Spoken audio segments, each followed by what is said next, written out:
Hey all, Ardeo here. First, I'd like to say thank you for the support that you have given so far, and we do appreciate it. I'm also here to let you know ahead of time that this one is going to be rather scuffed. I've done what I can to make sure that it's still watchable and listenable, and we can blame a tech failure for any desync with me trying to put it back together with some duct tape, or hopes and dreams.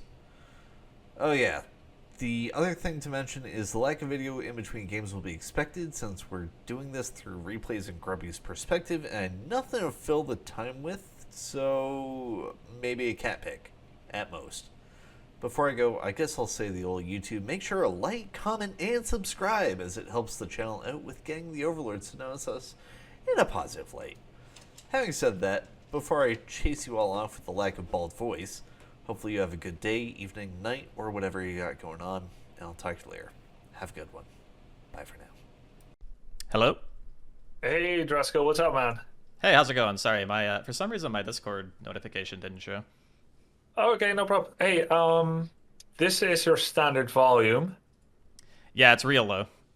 Okay, yeah, I'll need to turn it way up. Let me max that. Test. Hello, test test 1 2 3. How is that, chat? Still a little low, right? I can try something really quick. Hold on. No, no, no, no. You're gonna blow us away. All right, I'll hold. It's good. I can fix it on my side. Now it's good. Perfect. Okay, great. Hey, to start with, thanks a lot for your Herculean effort doing a 2-hour video on my previous Naga Siren game. I Oh, really that's enjoyed it. yeah, it's no problem at all. For those that are just tuning in, there was this Naga Siren game where I played Naga Siren, Radiant, Position 1, and I wanted to try something else. I think this was my third Naga Siren game ever, maybe? Third or maybe it's fifth by now, I'm not sure.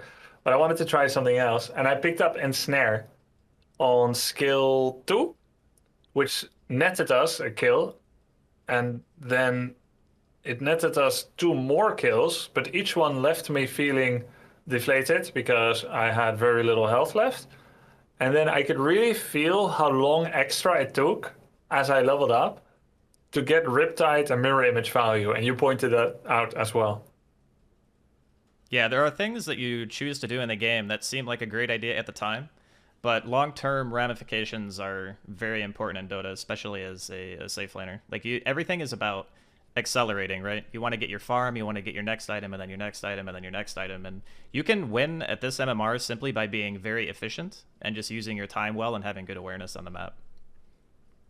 Yeah, and you had some great macro tips about, I see our base as our base and their base is their base. Their side of the river is theirs and our side of the river is ours. That was my initial thoughts of it, and then slowly I started understanding with coaching from Wagamama and S4 and so on is that the safe lane tower is a big focus target, somewhere between the 7 to 12 minute mark. Once it goes down, Radiant in bottom right loses that corner of the map as they no longer have proximity to town portal to the bottom right corner of the map. And Dire actually has a closer proximity. So it kind of flips, especially if you did the same thing to their safe lane tower. Yep. Yep, it's typically because the flow of the game is such that the 1 is usually item dependent. So that guy is weak. So the enemy team has a 3 or an offlaner in that lane, and that guy doesn't always need items to be potent. So you eventually get forced out of the lane because your hero needs items, his won't, and oftentimes the mid will rotate. Now, this kind of varies from game to game. Like you said, 7 to 12 minutes is pretty standard. But Yep. as you get higher MMR, you'll notice that this flow gets faster and faster. Like where you are right now, there are a lot of people who may not understand conceptually where each hero should be and why. So there's going to be a lot of random moments that you're going to have in the game where you're like, why is this guy here? Right? And as you play 1 and get better at going from lane to lane and reading the map, you'll realize how much space you actually have. Yeah, I loved your genuine bewilderment every time something Guardian or Herald happened. Yeah, I mean, everyone has their own perception on like their hero and stuff, and a lot of people play this game casually. They log on, they play a couple games a week, and that's fine. But if you're looking for true improvement, then you got to be like very, very critical of everything that happens. I've turned him up a bit more, chat. Let me know if that's good. I know you could hear him, but just for comfort.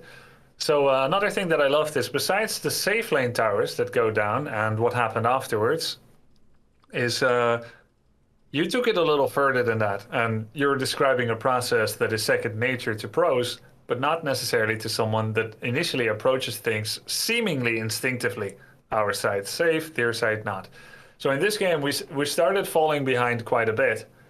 And I'm kind of summarizing it because we're probably not going to go through a 2-hour replay again, which would be the third time for me and the second for you. I'm summarizing it for chat. You said when you fall behind, this tower on the bottom is gone. And we had this tier 2 tower gone on the left side. Then Dire started seeing this entire jungle as their playground, which would give them a segue into mid to clear and pressure tower, or a segue into bot to clear and pressure tower. And that naturally made the biggest power vacuum in the top left, here where the lanes meet, or even deeper as Naga Siren, here, or here, or here. And I looked back at the game. I watched this last night and this morning. And I remember that eventually I started cutting creep waves as well, but not methodically and not with prior planning. I just started doing it when I finally thought of it. But you said, hey, they only have one stun. It's Shadow Fiend's ult. That's a big resource. The rest of them don't. So you literally can get out every single time with Naga, Siren, and TP. So you should live on their side of the map, which will open up the map for your teammates. So I pretty much understood the selfishness of the item farm, the speed, that you don't always want to be joining your team as a +1, or at least I thought I understood. I was shocked at just how often I TP'd into a bad fight here. Or the amount of times I tried to Frogger past 3 threats right here as at the 8:50 minute mark. I don't know if you've got my stream open. Yeah, I tried to just make a run for it for no reason. I think it was just the gambler syndrome in me. I mean, I knew I was safe there. I was like, I could TP. I have a 10-second cooldown. I was like, Leroy Jenkins! And I did that twice, so that was pretty painful to watch. But yeah, you were like, yeah, you can just go to their jungle, cut the waves out. And if the waves aren't coming, then suddenly they lose all map pressure on our map, except that which is given by Radiant. For example, if Budge, he never did, but if Budge suddenly wanted to walk into Outpost, then he's going to die.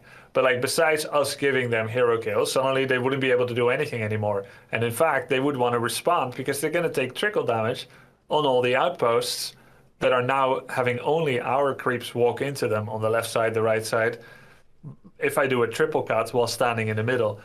And it was painful, but really good as well, cathartic to watch, that when you described some of the moments where I did have position on their side of the map, for instance, now I've got this middle position, and then I end up sometimes TPing home out of a sense of duty and loyalty. Maybe I can help. And then I gave up position on their barracks or their tower and to do a counter threat. So that was really interesting. Now, I want to compare that a little bit. I know you said we don't necessarily have to go like massively into a replay now. Let's not do it wholly and entirely, but a small look at this, because I tried to apply some of the concepts you tried to teach me in this game. With the replay, we can just kind of jump forward.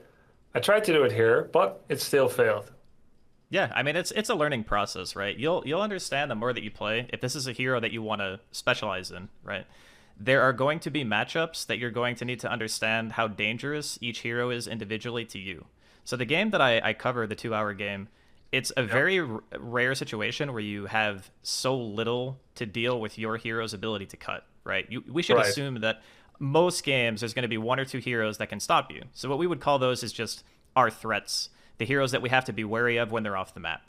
So this game, you have Chikiro, Tree, Legion. These are the 3 guys that can stop you, right? Yeah. So if any a little one bit more of them, than the other game. Right. If any of them are off the map, you have to be aware that they can prevent you from doing your cutting, and they can also cause you to die.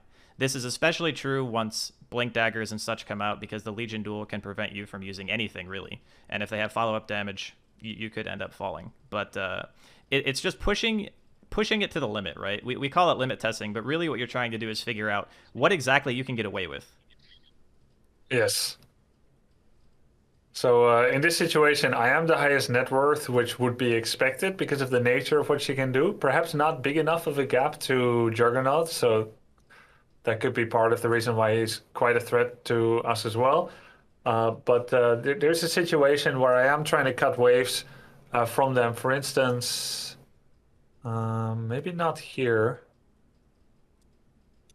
maybe a bit earlier in the game. I think it was working out quite well. So like it was an effective countermeasure to the enemy pressure, but maybe somewhere in the mid game. I guess I'm as curious about the mid game as I am.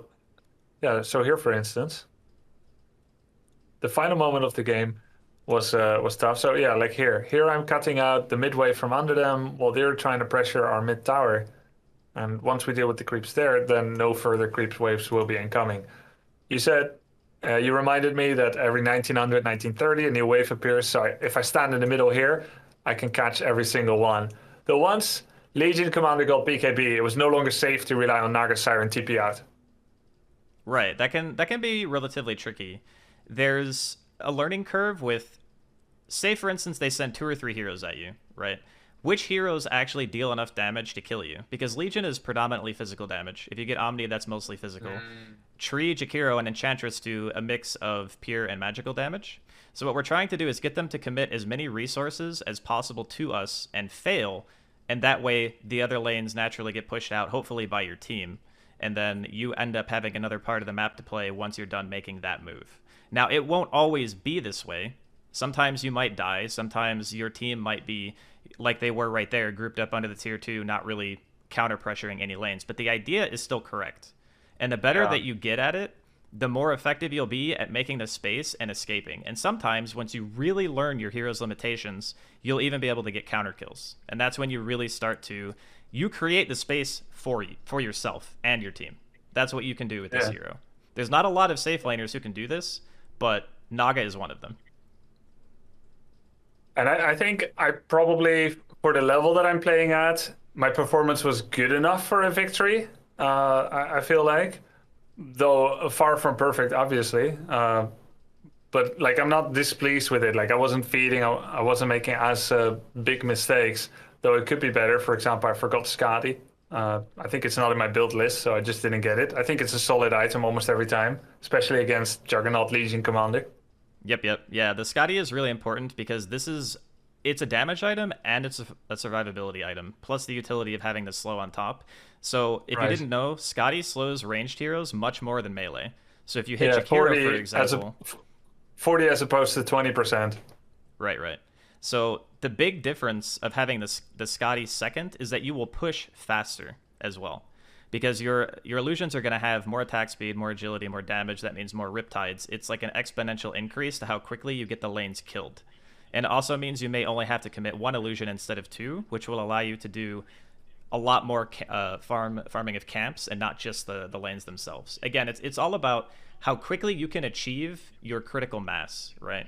A very, very good Naga will have 3 items, anywhere from, let's say, 19 to 22 minutes.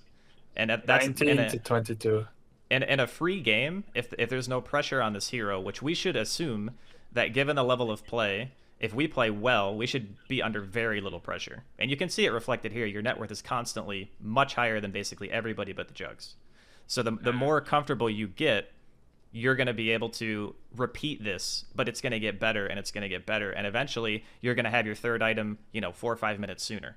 And then once that item comes out, you just kill everybody instead of being the guy who gets ganked.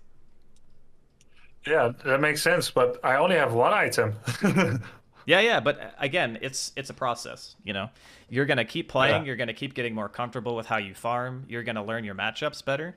You're going to start seeing heroes and being like, this guy is not a problem for me. So when he TPs to stop you, you are the one who bullies him out, not vice versa. And once you know those matchups a bit more instinctively, you can make these decisions in real time, and you'll be able to just do so much more with your game. And that's the hard part, right? That's the part that I can't really teach, is you have to know how each of these heroes interact with Naga, and which ones you have to be scared of, and which ones you aren't scared of. Yeah, and I think I need more games for that. Yeah. I think Yeah, one of the weaker parts of my play, and there are many weak parts, of course, that's normal. Guardian player, by the way. I went for Mantas into Heart. Not really by intent. I think I just get pretty overwhelmed while trying to apply other concepts that the itemization isn't quite there yet. So ideally, and I knew this because I watched your analysis, what I want is Mantas into Skadi. And then let's see. Let me think about this. Mantas into Skadi. I don't think I go hard right away unless I feel like I need it. I think it's completely dependent on the type of game that you're having. Here, specifically, if you went Manta, Scotty into Butterfly or Abyssal, both of these items would have been great. And the reason why Butterfly is so nice is because Jug, Legion, and the Enchantress are all right-clickers, right? So the evasion, it benefits against all three of them. And again, it's more about acceleration.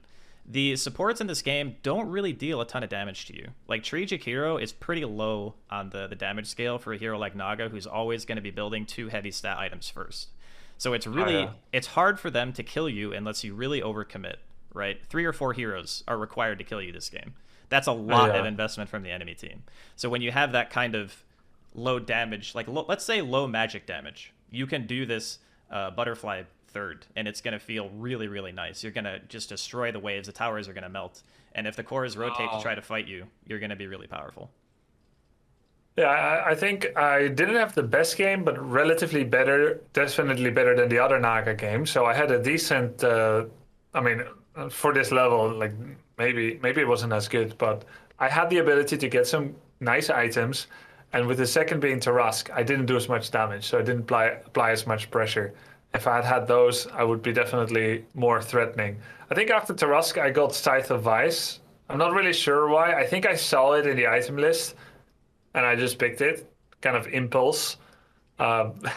Recently, I went for Scythe of Vice to deal with my mortal enemy Shadow Fiend, and that helped a lot. Because you saw that game that you casted actually gave me nightmares. Did you know that? Yeah, the Arcane Blank Requiem is nightmare fuel. I've experienced that one many, many times. Very hard to deal with. But the go ahead. After that game, I was like, I'm not dying to this ever again. I'm gonna go polymorph, and I'm gonna polymorph him and kill him. I never want to have this blow up in my face again. So that's why I ended up getting Scythe of Ice. So I got a strength item and then an intelligence item instead of agility. Eventually, I end up getting Butterfly in this game. I've got the item set. Butterfly, Skadi, Tarask, and Scythe of Ice. But yeah, it looks like I got Butterfly only after like 50 minutes. So that was a bit late. My question in general would be, in general fights, not with any specifics, who should I be focusing here? I thought sometimes to focus Jakiro if I can. Treant seemed like a really easy kill. Jakiro seemed like an easy kill if I could get to him. Juggernaut was really difficult. Enchantress always looks so fragile, and that's where it's like intuition versus what she actually is with that level 6. But Legion Commander could have been a fine focus target too, no? I believe that your target priority, to answer your question, it's usually kill the guys that you can actually kill. So like you said, hitting Enchantress is tough. Killing Jakiro is great because it's crowd control removed from the fight, it's damage on you removed from the fight, and then you save your song for like sort of a reset, and then eventually you'll have more opportunities. What I would say is your main issue this game is your inventory. Like the difference between having a heart and a hex instead of a butterfly and let's say an abyssal or a butterfly and a Scotty, there is an enormous damage loss. I think it's very hard to quantify it without you going into demo and just like hitting a target dummy or something like that, right? Like you could even replicate the items that the Jug or the LC actually had in their inventory to show the damage difference that you would be dealing. Because this is where your critical mass or your window in which your hero is supposed to be the strongest was just completely missed, right? Because you are tanky. You're very, very tanky. But you're walking to fights and the hero itself just doesn't output enough damage, right? This is a lineup where there's two cores like the Legion and the Jug, and then there's an Enchantress on top who is also very hard for you to damage. And this is mostly because even your farming patterns and stuff, your overall net worth is fine. But every item that you buy is to solve a problem. This problem is either perceived or it's one that you know. And in this case, it was a Yeah. perceived problem, right? Because you bought a heart and a hex because you had a bad experience against other heroes and you wanted to be able to play that. But Yeah. you're deviating from what your hero is supposed to do. Naga Yeah. does not really deviate too much in terms of what she buys. There's very, very little variance, especially in the first 3 purchases, because they allow But that's you to... good for me. Yeah, no, it's what I was saying earlier on Discord to you. Like Anti-Mage and Naga, these heroes kind of just buy the same stuff because they have a very specific method of play. So you always want to be doing what you're doing in every single game. Your play is fine. Like I have no issues with you like cutting and like how you're choosing to take fights. It's markedly better than it was in the game that I casted the other day. But the items are crucial because you didn't solve the problems that you had with the purchases that you bought. So basically what we could say is the net worth that we got from all this time on the map, it didn't really give us any value, right? Yeah. The main problem I was solving with the items I bought was memories and the problem of having a lot of gold. Like the memory of another game and Yeah. having a lot of gold. So not the best problems to solve. Yeah. So in this moment here, Roshan was actually up. We were 5v2 for a while. We already had bottom barracks. And then we were debating whether we should try to go for megas, try to go for finish. And then we ended up deciding to go for megas. We asked people to come mid, but Visage did his own thing and went top. He has assault cuirass, so it would have been kind of neat if he's with us. He just self-activated Boots of Bearing. We end up fighting here, which costs us our Spirit Breaker. We do get Jakiro. Then, yeah, Enchantress is here. She also kills Warlock. And then I'm trying to kill Enchantress. And here, I looked at chat briefly after after we lost the game. And chat was like, why are you focusing Enchantress? Well, there was no other target. Like, it's one-on-one. So I guess I should just run away. Yeah, I think the correct call, and this is something that you're going to have to communicate to your team. Whenever Roshan is up and you have like multiple waves past the river, Rosh is usually the safe bet because the enemy team has to walk quite a large distance away in order to be able to contest you guys. And it's pretty low risk. You know, you're super tanky, 4,700 health, you got the heart regen and everything. It's not like a huge investment for you guys to get it. And this is something that commonly happens even in, you know, let's say Immortal games. One team will push and they will get some kills and they'll get an advantage and they'll go up the hill. The hill is the ultimate game throwing area. And when I say the hill is like the tier 3s, right? I'm sure you've seen that. Yeah, I loved it when you were analyzing the video and you were like, people will go up the hill, they will die. They will die. They will always It's gonna die. happen. Yeah. Yeah, so you said that when we want to fight here on our side of the river, I think that really brought it home to me with concepts that I learned in Warcraft 3 and Heroes of the Storm. It's about the feng shui, the flow of things. Like, how can you flow from one point to the next, the nearest best thing? We killed Juggernaut here. He was on a 90-second death timer. We had a big man advantage. We were down 1 barracks. They were down a barracks. We can go and take their barracks, but that would have us travel more than halfway across the map, which for us is travel and lost time. For them, it's regeneration time of their death timers. Then we will go up the hill. We will make mistakes. What the assault curse guy isn't with us. We're overcommitting. We will then die, and then they can walk to Roshan. They have to walk halfway across the map to Roshan. We were actually 1/6 of the map to Roshan, very clear, very near. And we walked over halfway across the map to go die in their base. So they get a free 30, 40 seconds of death time regeneration. We don't get the easy objective that they under no circumstances can actually contest, while deciding whether to kill them first or eat them first. Like, shall we get mega? Shall we end the game? That's how we were thinking, because we were ahead, we won. We're like, okay, how shall we prepare this dish? And actually, it burned the dish. Yeah, there's one cool thing that you can apply to every single game, and I didn't actually mention this in the video, but I should have, so that's my fault. But this concept of timers. The timers will teach you how to move around the map. So what I mean by timers is like the game clock, right? 0 seconds is the first time creeps spawn. Every 30 seconds after that, a wave will spawn. That's how I was teaching you in the video how to cut waves correctly, by judging where they're going to be. So that's one part. The second part is rune spawns. every 2 minutes, right, mid lane, first 2 minutes is going to be water runes on both sides, which means supports can rotate to those runes if they want, like if the lane calls for it. Like that's also part of the game flow. Everything is based on timers. When Roshan dies, 5 minutes for the Aegis, 8 minutes for Roshan to potentially respawn up to 11, which means that if you know when Roshan died, or you even click on the guy who has an Aegis, you can tell what window that thing is going to be respawning in, right? And when you know that instinctively, you're going to judge your plays based on, hey, is Rosh up? Did their Aegis fade? How long on Aegis? Et cetera, et cetera. That way you can tell yourself where you want to be on the map at that point in the game.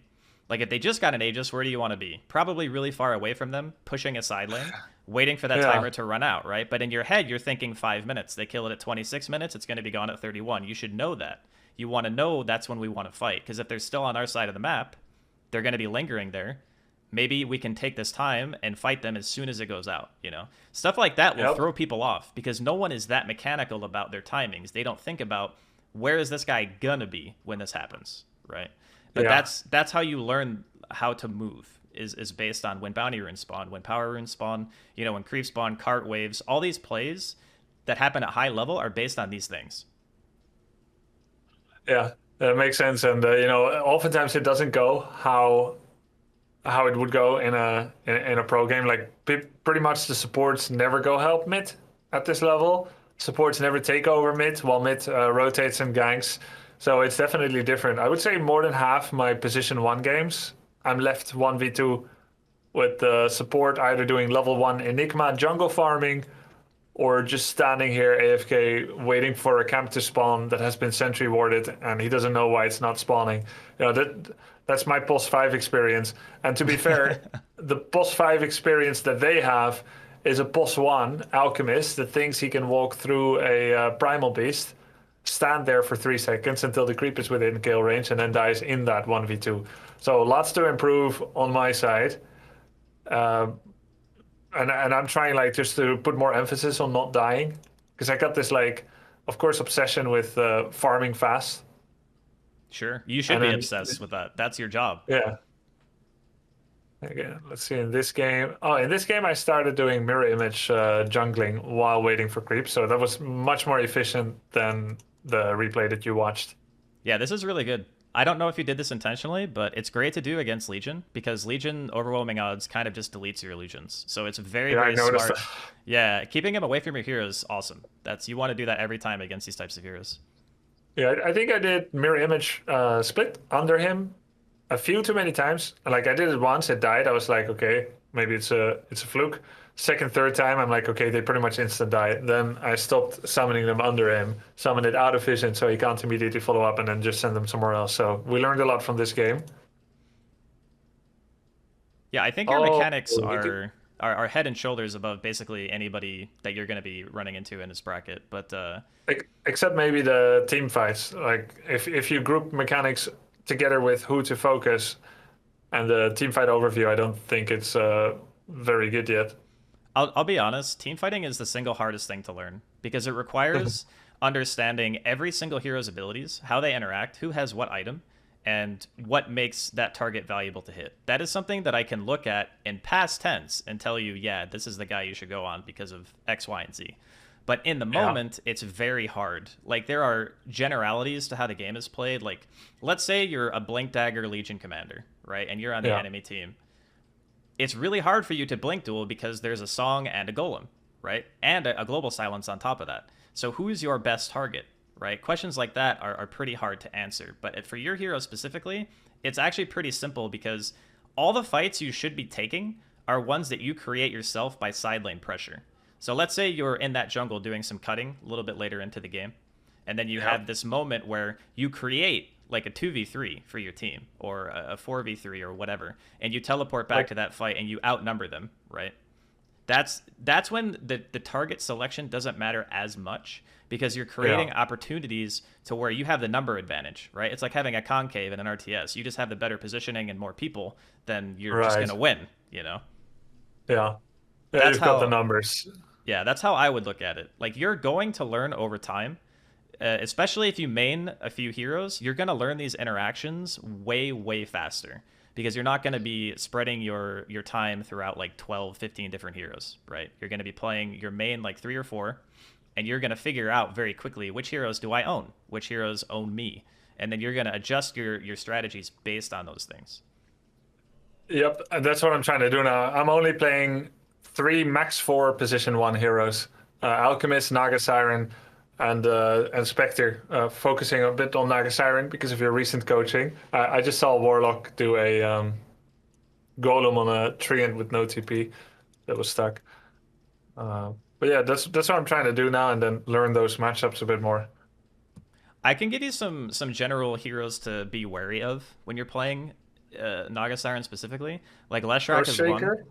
Earthshaker can be problematic, yes. I wouldn't actually say that ES is a Naga counter, but I would say that if you are not ready for what he's going to do, it can be a problem. So a hero that counters Naga is typically one that can pressure the map very hard and prevent you from being able to cast your spells before you're able to get away. So if you know where the Shaker is and you know what his game plan is about, it's actually pretty easy to dodge him. Like he wants to try to echo you and your illusions together. So what do? You just don't farm on top of your illusions. You send them somewhere else. You can use them to scout. You can look for all these different opportunities and stuff. But yeah, if you get the salami and you have like your whole illusion stack and a manta on you, it's going to be a problem. But heroes that eat the map very quickly and push, like take your tier 1s quickly and then invade your jungle. Those are the heroes you don't like playing against. Also, continual magic damage, which is why I mentioned heroes like Lesh.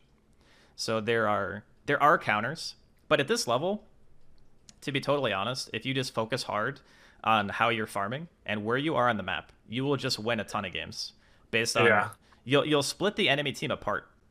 You'll split them apart, and then you'll find opportunities to take fights because you're creating the numbers advantage for your team, and things will naturally flow into map control and then eventually objectives and then eventually a win. Yeah, that makes sense, and I'll do that. So I'm not like focusing too much on draft countering because I don't have that many options since I want to focus on a small subset. So like, I'll face all my worst fears, Leshracs of this world. Yeah, that's a great approach because if you think about it, let's say you and I are playing Warcraft 3. I could have a huge army. You could have like half my units. I'd lose. Why? Because my mechanics aren't as good as yours, right?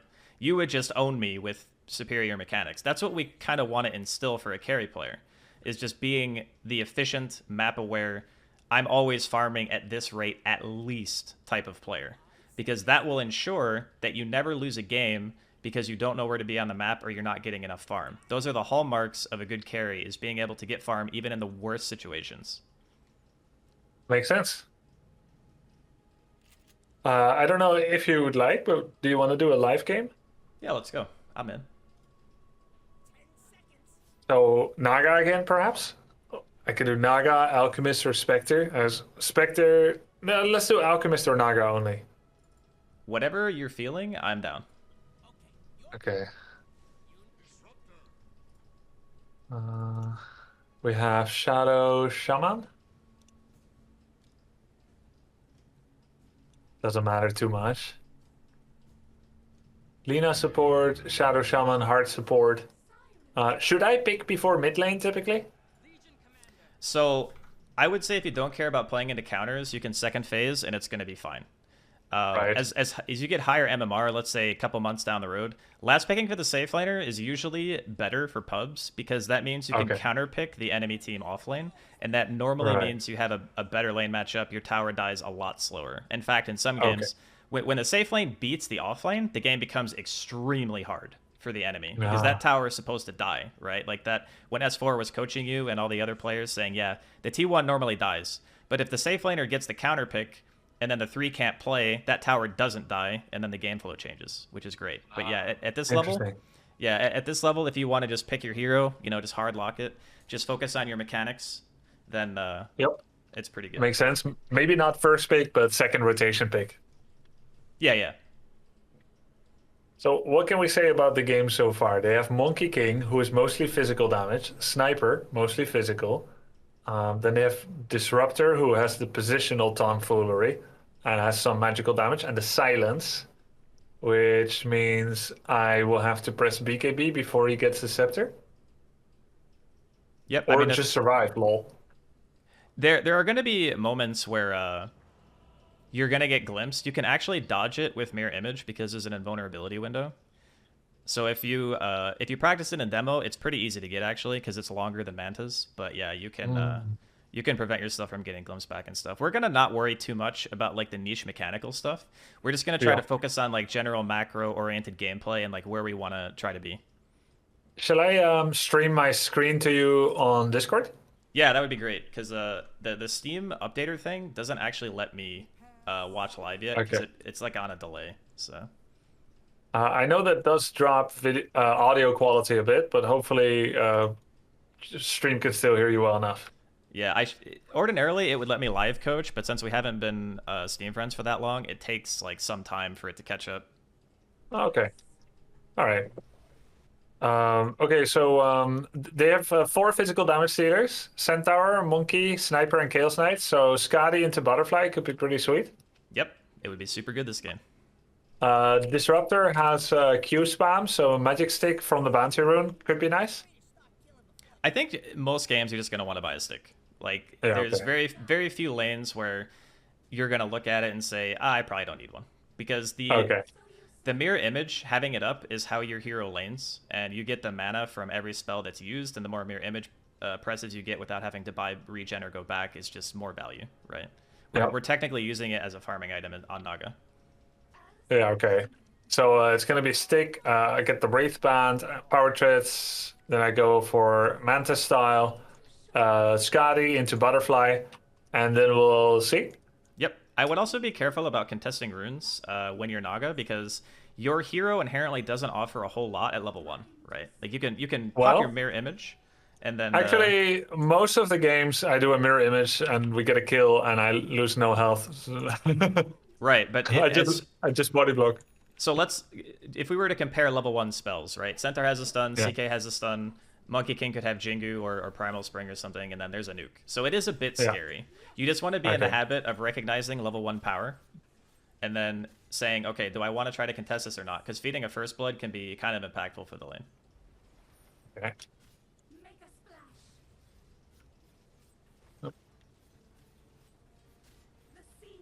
Also, are you familiar with the concept of aggro toggling? Yes. I pretty much know the rules, and when I don't apply it properly, it's usually lack of skill. Oh, nice. Lack of skill rather than not familiar with it. So let me tell you what I know. If I attack someone within 500 range of creeps, they will come for me. Then I can attack my own creeps in order to drop that aggro again. Yes. And then there's a 3-second cooldown on aggros, during which time I can't do it again, which also means that when I do an attack from outside of 500 range, I can get free attacks when I go into the 500 range. But that doesn't work that well on a melee hero, but more on a ranged. Yeah. I mean, that's pretty much most of it. The concept that I would want to instill about using aggro toggling is that you kind of want to be doing it very often. So what you would do is you would click the Centaur when the wave connects, right? When the new wave of melee creeps comes in, you would click the Centaur and run backwards to your range creep. And what that will do is it will get the range creep to take damage. That way you can kill it and pull it back. Because where you are right now in the lane is very pushed. Deep. Yeah, it's very far away.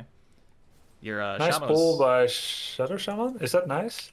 I think it's nice. You can tank it in front of the tower. Don't pull it in. Just stay where you are. Yeah. Yeah, nice. We're just going to kill it here. We don't want the lane to ricochet back into them. We just want to keep it where it is. As a general rule of thumb, most safe laners want to be where you are now. If they're any further forward than this, in a lot of lanes, you could end up being in like a kill zone, more or less. Yep. So I put it on the range creep here. Yep, and you let it take damage. Like right now, your Illus and stuff are tanking most of the hits. We don't want to. Yeah, we don't want to go for any kills in this lane. The Centaur is going to be super girthy for quite some time. The only kill target is going to be Disruptor.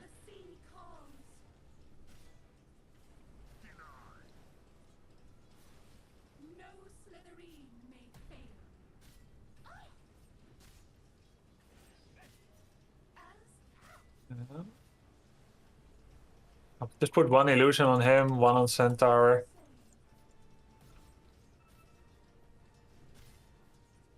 Yeah, I would say don't really worry too much about harassing the Centaur. Like, that guy's going to buy a ring of health, and he's going to become extremely hard to kill. We just want to primarily focus on trying to kill our own range creep by using arrow toggling, and then continually just try to get as much creep as we can.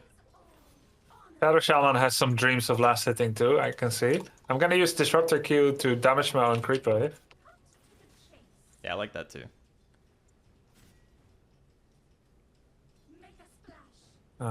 Oops. So like here, if you click Scent and then you just run to the right, you would put your wave in a position where you could deny the range before he could get there. Yep. Here we don't have to tank wave. We want to back up. We only tank wave when the hero is not present. When the hero is present, we'll take a lot of damage. And right now we need the tower to help get the wave down a little bit. Like right now the wave is too big. You see how he's just able to stand here and nothing really happens to him? We want to prevent situations like this. So if the wave is too big, you must drag it under. I see. The other situation that happened was because the Disruptor disconnected the Shadow Shaman's pull. So instead of the wave clashing, it completely avoided it, which means the Centaur had to choose between going for the creep wave or hitting you, and he chose to go for the wave, which meant that he could not be where the other wave was, if that makes sense. I'm gonna have to hear that repeat because I was watching what Shadow Shaman was doing. Sorry, I missed it. No, that's okay.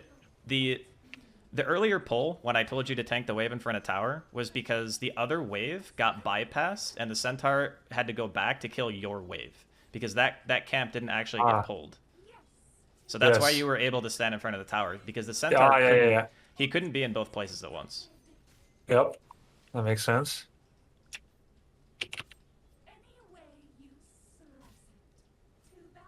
So I pull this. I killed my courier. He's still there. I was actually thinking of sending it better, but it's not a huge deal. We don't have any money to spend, so it's going to be up in a minute anyway.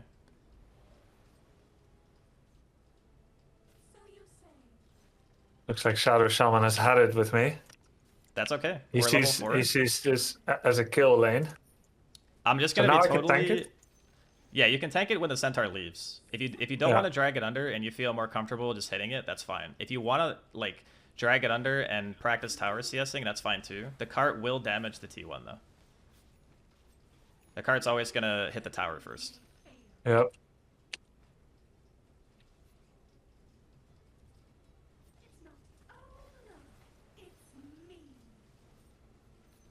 Lucky. You should always be in you should always understand that your 5-player is probably not going to be that helpful to you, and this is going to be true for probably the next 4,000 MMR that you gain. So just it's nice that you play Naga, because this hero cares a lot less about what the 5 does than a lot of other safe lanes. That's good. I've been slowed. I don't think I get him. Okay, he gets it. Also, you know that your mirror image is a dispel. Is what? It will soft dispel you. So for instance, if you get Thunderstrike cast on you, yes. Yeah, you can remove it. We're not quite strong enough to take the stack, so let's try to focus on the lane for now. Okay.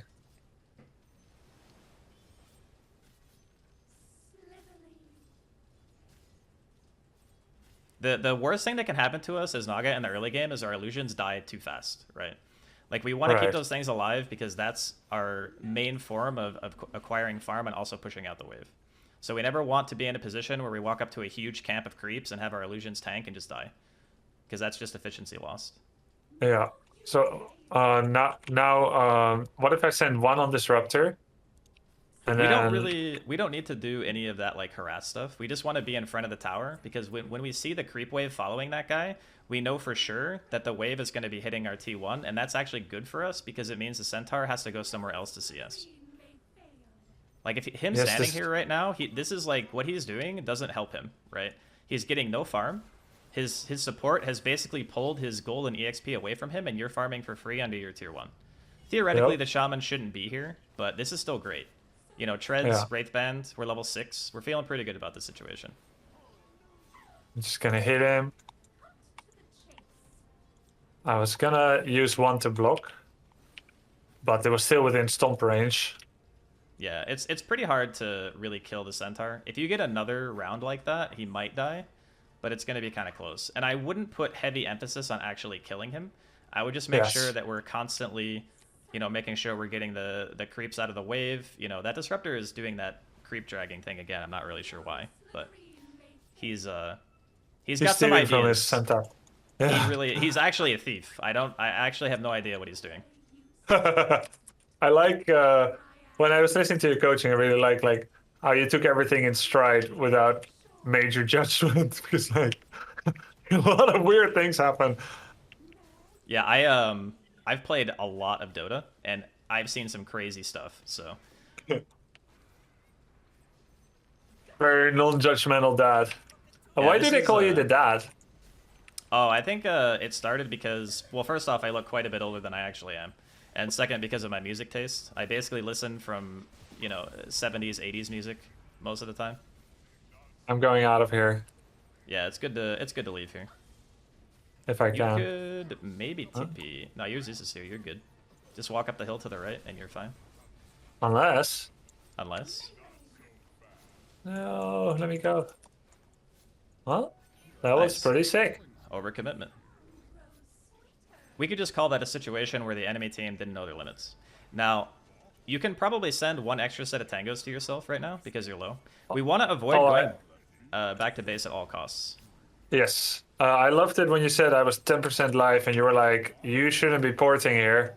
Yeah, it's a hard habit to get into, but going home is like hot lava. The base is hot lava is the one. You never want to be there. Like, Yep. if you can send out one set of tangos, the EXP and the gold that you're going to gain because you didn't walk back to base is going to easily surpass like whatever you're going to spend on like, one or two tangos, right? Yep. So we always want to look I at just- it as how long can we be out on the map? I decided to go for a healing salve this time. Yeah, that's fine too. We just want to be topped up. That's really the only thing, right? Because if our illusions are spawning at too low HP, we can't do the 2-and-2 split because the other two will just die to creeps. If you're trying to use them to farm camps and they're not topped off, they're not going to be tanky enough. So that's like the main reason. Yeah. Obviously, secondary purpose is we could die if we're jungling at like 30% and somebody walks into us. Let's not... Actually, right now, it's probably fine to show top. I would say roughly around this time, if more people start rotating to your lane, it's totally acceptable for you to just dip, right? Just say, okay, yeah, I can't really... If there's too many heroes here, I want to leave. So let's just be ready to do that if shit gets real. Okay. So it's not a dead lane yet, but Not yet, it's no. always on the risk of becoming one. The reason why you have so much space in this particular lane is because the other heroes on the enemy team are also fairly preoccupied with hitting creeps.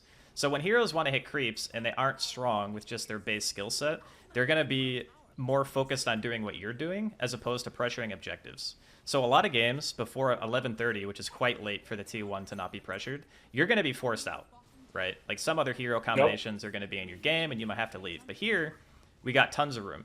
So we can abuse it by sitting in the spot longer, keeping our tier 1 alive until they make us leave, right? Yep. We want them to force us away.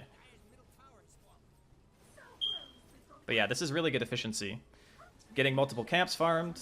This guy's crazy. He can't kill us. We're fine. It's trying to slow me down. Yeah. There is an obs in that camp too. I think you're Yeah, sentry I don't know why season. they placed an ops without placing a sentry ward. Yeah, you can do How Word can of you the- tell the difference between sentry and ops? So if you look at the minimap, the sentries are hollow. They're just a circle. And the observers are... you can't see through them, basically. Okay. Or it's like an eye with like a circle below it or something like that. I don't know. It's kind of hard to see on the thing. I just know it instinctively by now, so I hadn't really thought about it until you asked. Okay.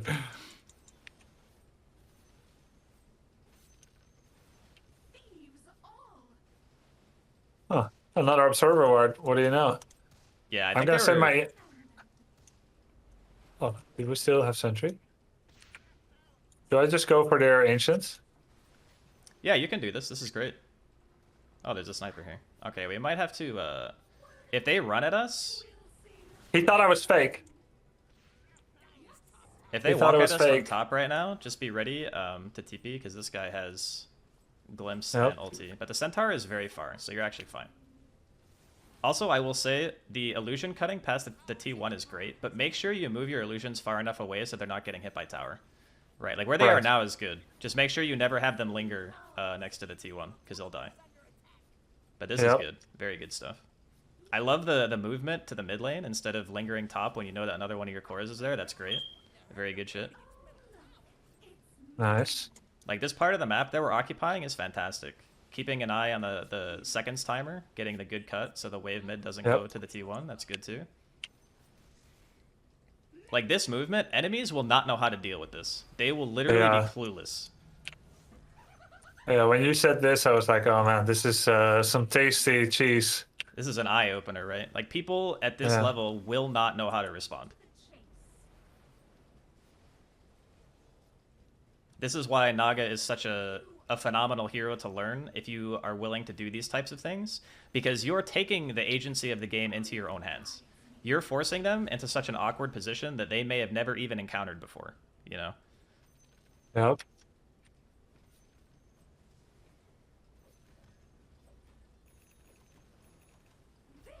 Did you have the Manta queued up, by the way? Because I see you have Scotty right now, but I don't see what's on the courier. Oops. I'm just making sure. I'm just making sure. No, you're right. I went in the wrong order again. Last game my Scotty was late, so I was like, I'm just gonna get it.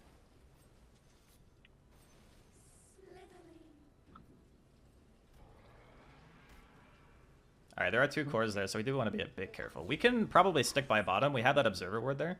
I think we want to put our main hero bottom and have the illusions be walking towards mid instead of being dead. Like that tier okay. 1 being dead is basically just free real estate for you, right? Like you have all this space to occupy and vision on top. So you'll always be aware of who's going to be walking at you unless they're smoked. So this is like the primest real estate we can occupy right now.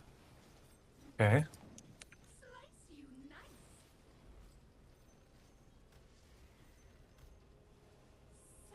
And just as a timer's sake, the wave mid normally connects at around 45 and 15. So if it's at the river, it's going to be 45 or 15, and if it's just outside of base, it's going to be around 10 or 11. But when it gets to between the tier 1 and tier 2, like it is now, I think you already have that one down. Yeah, I think you told me it was 14 here. 14 seconds to be here. I remember that. For the rest, it's just kind of try out, try out. Yeah, you'll get it for sure. I'm keeping 2 people occupied, so technically my team should be doing okay if all other things are similar. The other thing we could do too, if we really want to try to push the limit, is put our hero in lane and try to force the monkey out. Like we have a Manta right now, so if we wanna be as effective as humanly possible while not committing to fights, the next best thing we can do is make the other core not able to feel safe in his space, right? Because what happens when you're occupying 2 other heroes and on top you're making it so the one can't hit creeps, right? You're doing so much, right? Like this is phenomenal gameplay, honestly. If you told me that you'd only been playing for like a little over a month, I would call you a liar. Nice. Okay, so we're just gonna be okay with the space, right? We're gonna chill. I didn't think about that at all, to start hitting monkey and be like, I mean, this is taking it to another level. Like the way You're you're strong. showing the game to be is crazy. Because now we are going beyond. Let me see, what item? Butterfly. We're going beyond just cutting. Don't forget Scotty. We need Scotty first. Oh yeah.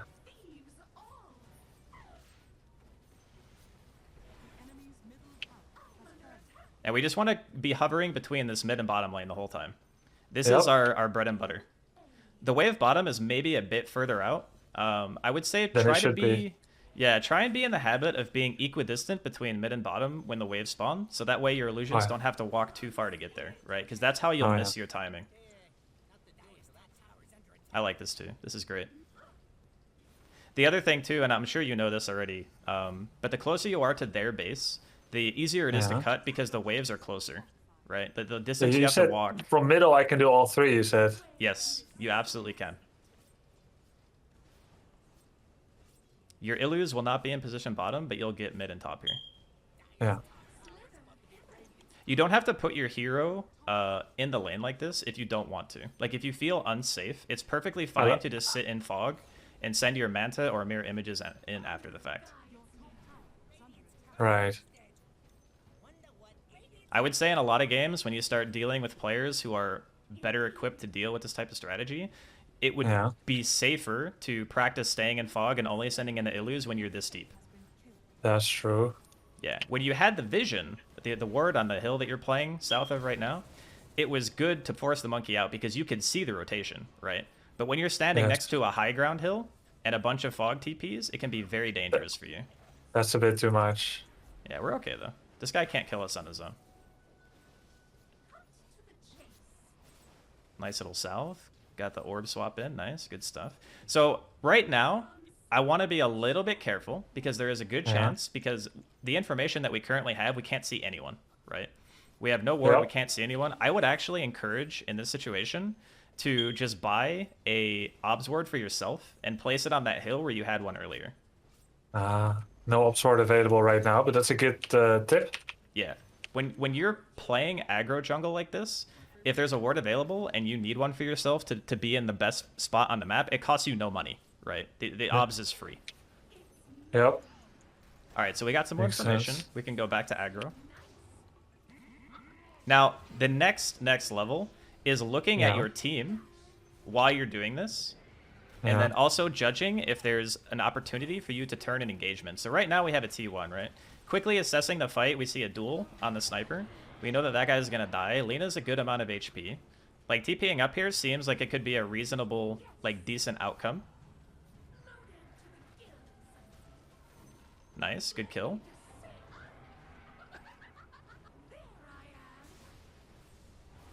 I can ult to keep him here. You can, yeah. If he has dagger, be aware that he can blink out of this. You can also cancel early if you need. Yeah, I needed my ensnare cooldown to come back. Yeah. Yeah, the that was cool. A nice tip to join to look for a join fight. Yeah, the whole aspect of this hero is that once you get good enough at doing what you've been doing this game, you'll be more comfortable with looking around the map and checking for opportunities, right? Because it's a process. The first thing is splitting, making sure that you're safe. Step 2, forcing the core away from the lane if you're strong enough. And then step 3 is look for opportunities of fighting under your own towers when they look favorable. That's going to be like the third and final step. And then once you can do all 3 of those things, you're going to be like 5k MMR. Like that's just like that. Just like that. The funny thing is, you think I'm kidding? I'm really not kidding. Most people will fail in one of those steps, and it will turn the game sideways, right? They'll overstay, they'll get picked off, they won't see a rotation, they'll get smoke killed. Like, there's a million things that can happen in that process, right? Also, we don't have songs, so we do want to be a tiny bit careful. I'm dead. You might be okay, just keep walking. You have a teammate north of you, the Lena. I know. We can just keep walking away. I should have made it more obvious. Less obvious. Okay. Almost. Well, that's okay. They're still both gonna die. Honestly, not too big of a deal. Yeah, not unmitigated disaster. I bet I would have lived if I had the nether shell. Well, actually, they're mostly physical damage. You mentioned that nether shell can be under certain. What's that? Sorry, I don't know if you heard that, but little alarm thing. Oh no, I didn't hear. You were saying that under certain conditions, Naga Siren with her high base armor, which starts right from the start of the game, can actually be beneficial to wear Nether Shell if that's the kind of game you're facing. But it's mostly physical damage. But yeah, 2 armor is nothing to 21 plus 2, but magic resistance that it offers is nice. Yeah, for sure. I mean, if you were dying to like Static Storm and stuff, I would actually recommend using it. But since they haven't really put a whole lot of emphasis on stopping what you're doing, I would just say, you know, go straight back to it. You know, keep doing your cutting, keep forcing them to address what you are doing right now. Now that you have Scotty, I want you to try to be a little bit more aggressive when heroes approach you. Instead of trying to run away, the guy that you really want to be scared of is the Disruptor. because when he storms you, you're not going to be able to song, you won't be able to split, your illusions will die. So that, let's say like him and the Centaur are priority number 1 and 2 of threats. If those guys are present, we want to try to leave, especially if they're together. If it's anybody else, I want you to pretend like, you know, you're Hulk Hogan. Just get in there and like suplex them. You are so strong right now. Invincible, okay. Got it.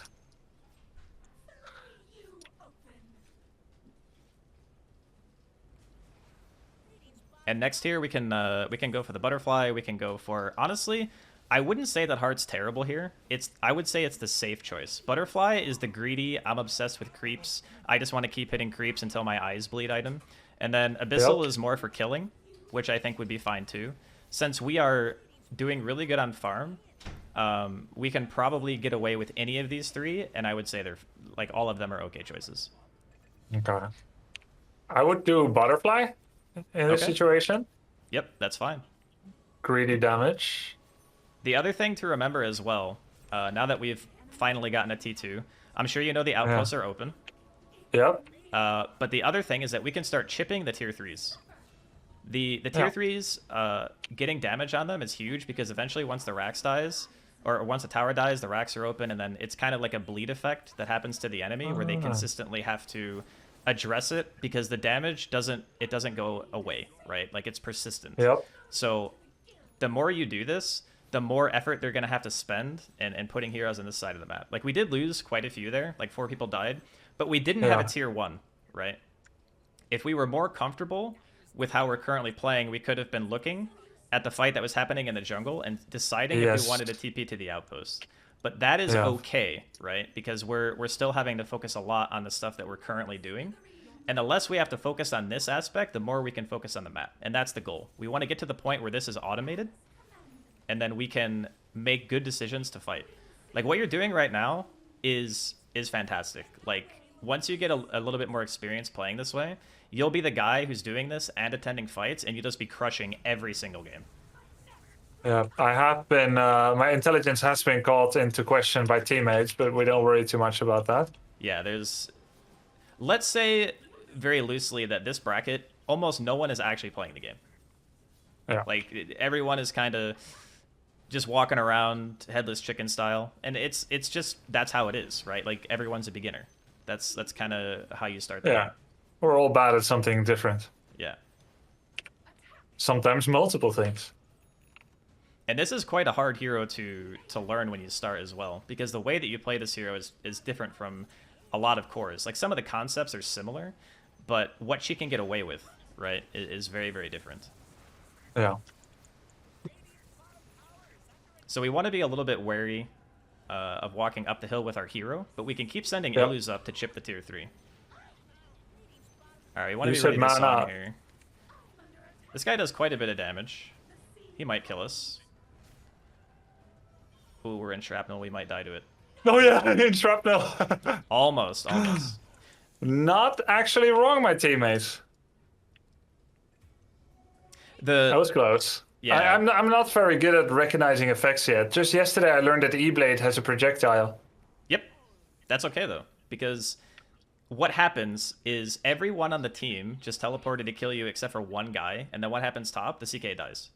Now, this is a direct result of where you were and what you were doing, right? Like, regardless of whether people want to say, oh, yeah, you shouldn't die there or whatever. Like, yes, maybe we shouldn't die there. But we could also easily say the CK would not be dead if we weren't where we were. And that's how a lot of carries play, is our contribution is based on how we're pressuring the map versus what fights we are or aren't attending. That's like one of the biggest misnomers of the safe lane, is people will say, hey, you know, why aren't you playing with us? But the truth is, the one is an island. The one chooses to come to fights. It's not like, they're not like the mid, where the mid typically has a stronger skill set and doesn't necessarily need as much things. Like the one typically is the guy who needs the most time and has to have the most space in order to function. So the way we alleviate this pressure from our team is by what you're doing. I have had people ask me why I didn't join before Radiance with Alchemist. Yeah. It's just a complete misunderstanding of basic Dota functionality. Like, that's all it is. You said I should be scared of him. If he's with people, yeah. you should be scared. Oh, yeah. Because that storm right there, if there's anybody else hitting you inside of it, you can't defend yourself. Right. If Chaos Knight was there, just Chaos Knight only. Yeah, it would have been a very precarious situation. I would also say that walking up hills blind is kind of spooky, right? Ooh. Like the hill is your sixth man. That's the thing that is the unknown, where we don't actually have that much information. We only saw one hero on the map, and we made a movement to try to kill a hero, only knowing where one or two of them were tops. That means that it's always an inherent risk, right? But I thought the result being good meant that it was a good play under every circumstance. Oh man, result-oriented thinking is the best thing about Dota 2. It's my favorite. If it worked, it must be good. I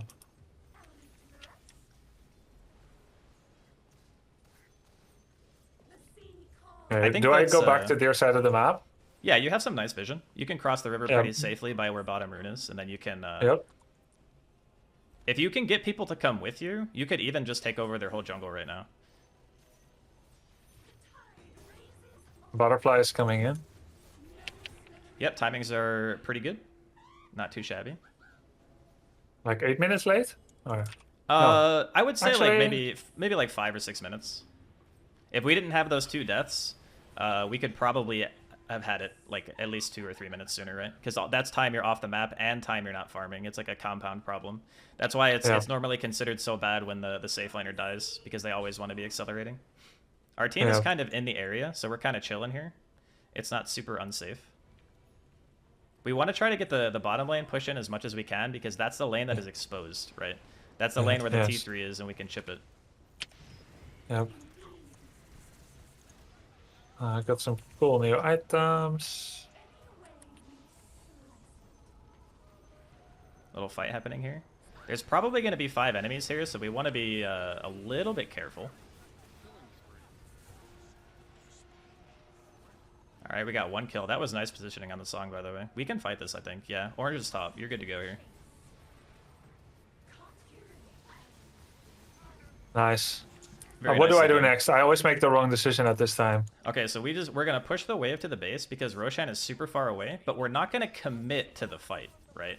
We're going to make sure that the tower is taking chip damage. We don't have enough time to be able to take Roche with what we currently have. If we had if we have Shaman wards and he wants to go with us, we could. But if he stays bottom and he puts his wards on that tier 3, which I believe he will, we're just going to simply back, and we're going to go back to what we were doing. We'll call it like a soft reset. So after this tower dies, we're going to go position for top, maybe start cutting that wave. Yep. Which... don't know exactly when it is. So 31:10, the wave will be between the tier 1 and the T2. So 10 seconds from now, you will be able to cut it. Now, whatever happens bottom, we want to be looking, right? We just always want as much information as we can possibly get. Okay, so the T3 died. That's great news for us. That means the next time we go bottom, if we put our illusions on the range racks, that racks does not regenerate. So we are able to get like free damage, and eventually if it dies, that means that wave is being pushed in more. Tarask next? So I think Heart's good. Polymorph? Yeah, I think Heart's good. What we can also do, if we want to get cheeky, is we could go for like a Swift Blink a little bit later on. Alright, we want to be careful here, because there's probably going to be a lot of heroes. And we don't have Song. We're just going to keep walking. They're going to try to use everything on us here.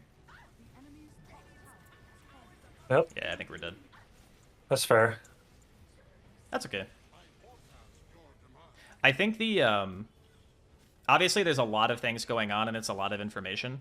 But one big thing to always keep an eye on is if you have Song, right? If we have Song there, we're probably fine, and we simply walk away, and no harm can come to us. I think the mistake is walking to the low ground towards where they're respawning, and then trying to position on the map in a way where our team isn't backing us up. So when I say things like soft reset, what we're really saying is we're trying to go back to more of a passive playstyle, because our hero being off the map is super bad for the game. Anytime we're dead, that means 2 lanes are not being pushed. You know, bottom, the tier 3 was dead. We could have potentially had that lane out. Just respawn timers are like, how much time do I have to go away, right? And if you don't have the get out button, we can't play as aggro. Yeah, I think I was kind of autopilot on Yeah. walking down there. That happens a lot too. I do that shit all the time. Don't you hate it? You lose like focus for like 5 seconds, and you're like, oh shit. You know, in that 5 second window, something happened that ends up resulting in you being dead. But this honestly Yeah. doesn't look that bad. Like, you got the Aegis straight away. Yeah. Do I TP to outpost? Yeah, you can fight this. They've already used their Monkey King ult and stuff. You're pretty strong. If your team backs you up, you should be fine. You can cut that tree as well. Oh, you don't have a coiling, never mind. Forget I said that. Yeah, we're strong here. Just hit him. Nice, nice. Centaur Blink got cancelled. But this is a difference between having the correct inventory too, right? You see how much more damage you deal? Yep. Like, you shredded right. that Centaur. Yeah. Yeah. If I had to Rusk Scythe of Ice.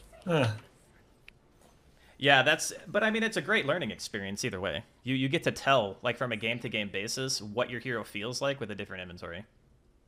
Yep, that's true. Yeah, so be careful about overcommitting here. 30 seconds seems like a lot, but there is a disruptor. Just remember that this guy can suck you back, and if anybody else respawns, it's going to be a problem. But this split is immaculate. This is good shit.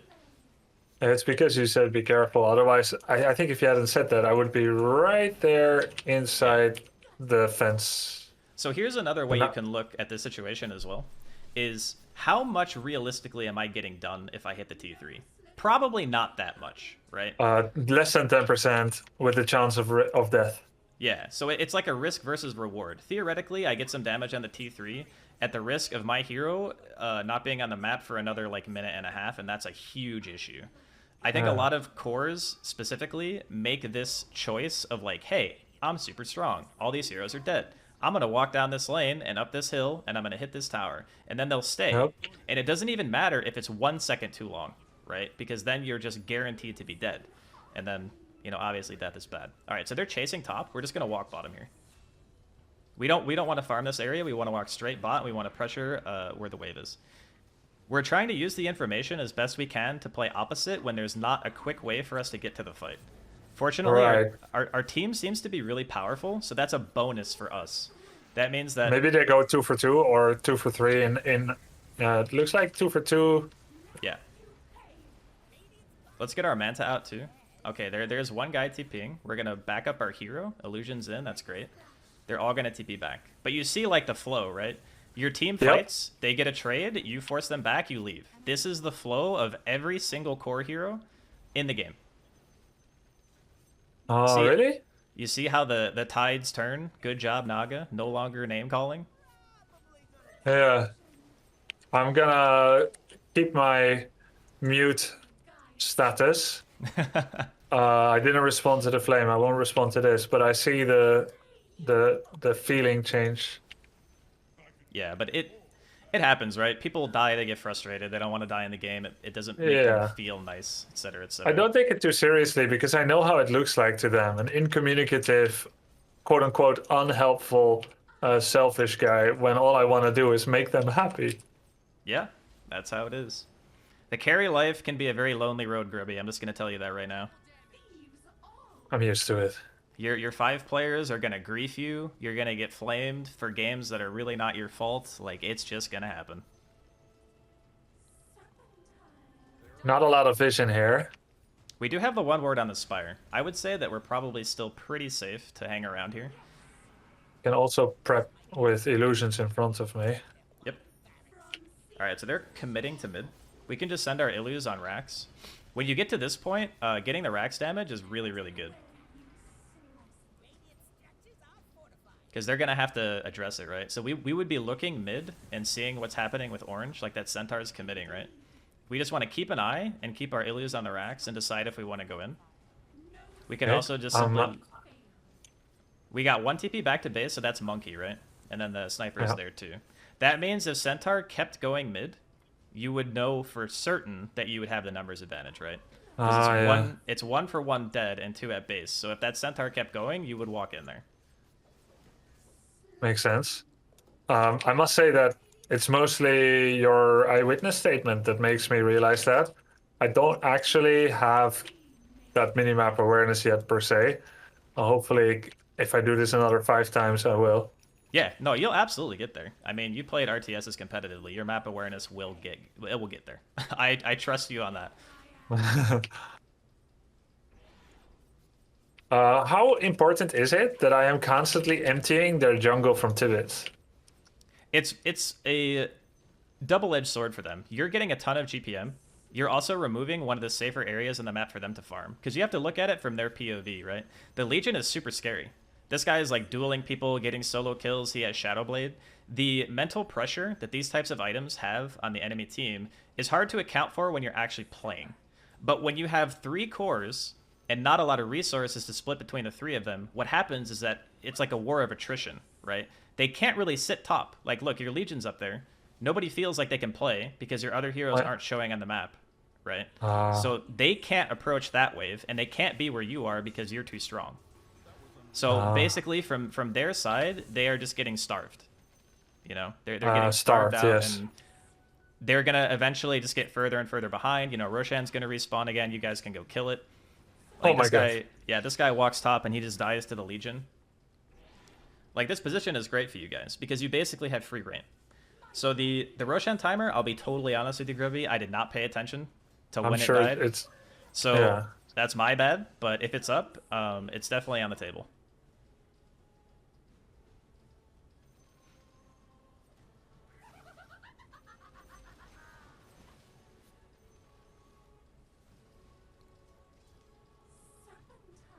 I can check it myself too. Yeah, you can just send in a Manta. I don't actually remember by heart how long the mirror image lasts, but you might be able to run it all the way. You said Roshan. You said Manta takes 26 seconds when you did my replay analysis. If I recall. Oh no, 20. This one is 26. So it's Okay, the mirror yeah. image that's longer. I'll send some now. Yeah, it's a good thing to know if you can make it to the pit, right? Because it's free scouting. But if you guys get an Aegis, you can just give it to the Legion or yourself, and then you can just start sieging. You should be... There should be a point in this game where you are simply too strong for them to fight because their cores just won't have enough, right? They won't have enough money, they won't have enough EXP, they won't be able to deal enough damage to kill like you twice or the Legion twice and still be able to maintain their base. Yep. And Legion's killing somebody again, which is good. Roshan is not yet back up. Yeah, that's good info to have. Let's try to be a bit more aggressive on bottom. Let's Manta here and send the Mantas forward and then split with the other ones. We always want to try to gather information with these illusions now to see who is occupying the base. Also, make sure you're killing the wave too. Yeah, okay, nice. We turned him. Yeah, okay, so we got 2 heroes in base. This is the annoying thing. Yeah, this is the annoying thing about Naga, is it's not just like the idle lane push, it's about the sheer amount of information that he grants the team, right? Like, your teammates are always going to know where basically everybody is at this point. The move that the enemy team would potentially try to make if they were going to make a comeback is they would smoke out of the base or go top like they are now, right? Like, going on that guy top is how they do it. Oh, this and then crazy. eventually you get the divide and conquer like this. Yep, walk up and hit, walk up and hit. We still have Song, 2 heroes dead. Likely Sniper doesn't have buyback, so we're chilling. Okay, he actually doesn't know which one is real. This guy is a god. He has buyback in a 1k game. He's better than my cores, Grubby. He's literally better because he has buyback. Nice, another kill. How strong are we? Let's see. Quite strong. Very, very extremely strong.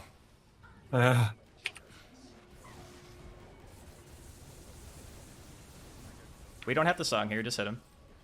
Oh, I did. That's okay. That's okay. That's You knew what I wanted to do? How did you know? I saw the animation and it got cancelled by the Boundless Strike. Yeah, Wait, does he have like 1 million extra armor? Yeah. When he's in Wukong's command, yes.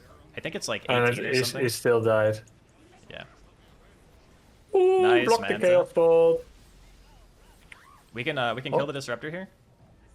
Yeah. Nice little net. And the CK is getting killed by our illusion, so just turn around and kill the Centaur too.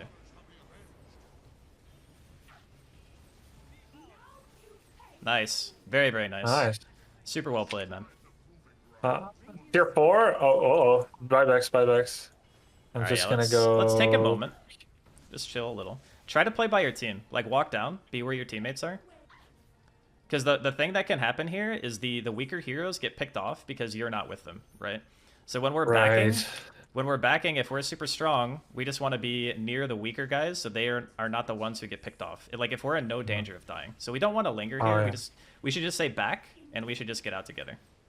Okay. Yeah. A common mistake that a lot of cores will do is they'll leave their supports behind without any way. Like this guy got glimpsed, right? He's just dead. Shit happens.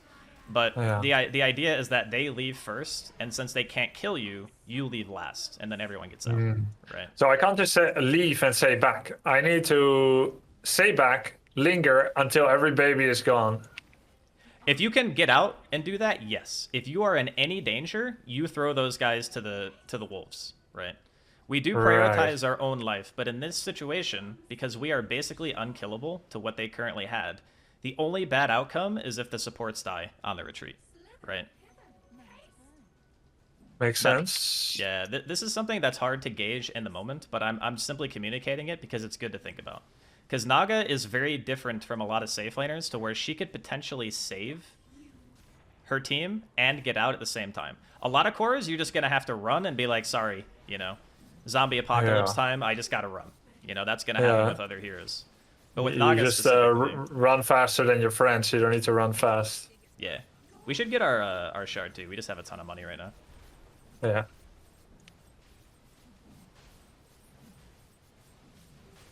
We're going to swap in our Aegis for boots, I believe. Or wait, does this Roche have a shard? If it's the second one, he might have it. Yeah. You might I just bought shard. Then I'm going to give that to someone else. Do I just break my wand? Because I have no space. You could have sold it. You didn't have to break I know, it. but like, I don't have... What did the wand do to you, Grubby? What did it do to you? It's because I don't have inventory slot. I forgot to sell it so far. So if I don't break it, then I'm going to have inventory juggling. And I know in my experience that usually takes like 7 seconds and then other things can go wrong.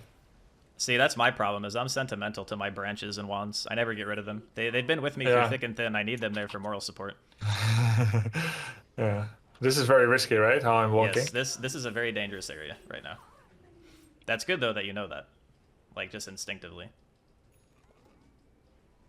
We're just going to wait for the Legion, because that guy is, like, our second strongest hero.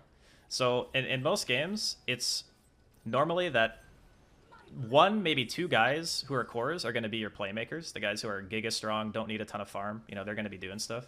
And then later the game goes, the dynamics shift a little bit. But Legion is probably your second strongest hero right now. So if he's with you, you should never be afraid to fight.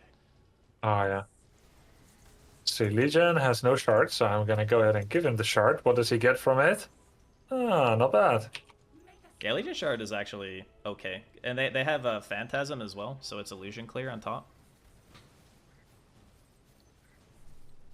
But we should communicate to the team that we want to try to push another lane. Like we right now we have such a huge advantage, and we want to probably go down mid. We have Serpent Wards, we have Song, we have like all these tools at our disposal. We want to try to pressure the enemy. Like we know, for instance, buyback 8-minute CD, right? Sniper bought back when we were bottom.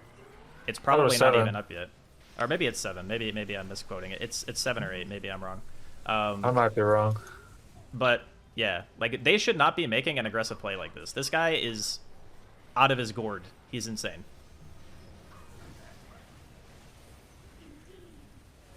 Nice little Monkey King ult though. Back up. Don't stand in the Wukongs. Oops. Okay. Swap in your boots. Swap in your boots. Nice. I'm dead. You might actually be able to walk away. I know it looks sketch right now, but yep, nice. Okay, we don't have to go to Bis. We're still good to chill. Our Legion is there. We should actually be looking at the fight. We should be looking at the fight and walking down. Okay, now we run. Now we run. Cancel his blink. Walk to the right here. Don't walk straight back. Just walk down and to the right. Nice. The main reason we don't want to walk in a straight line is because if they place an obs ward, or if the disruptor gains vision of you, it's a guaranteed death, right?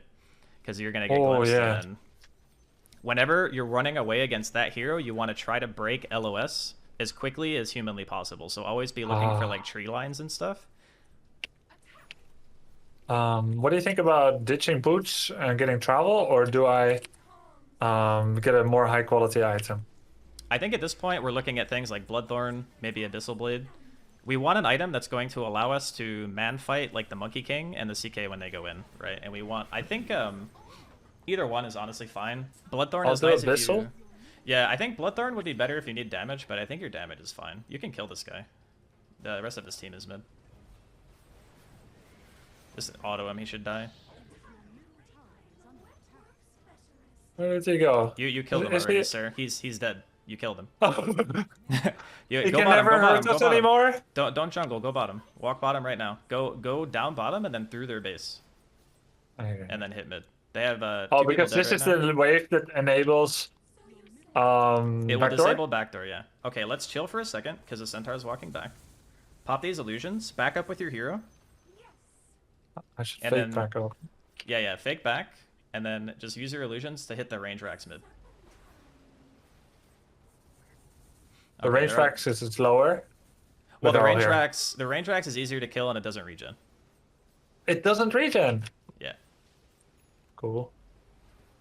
Okay, cool. So now what we're waiting is for our team to connect to us, because without our team, we're actually...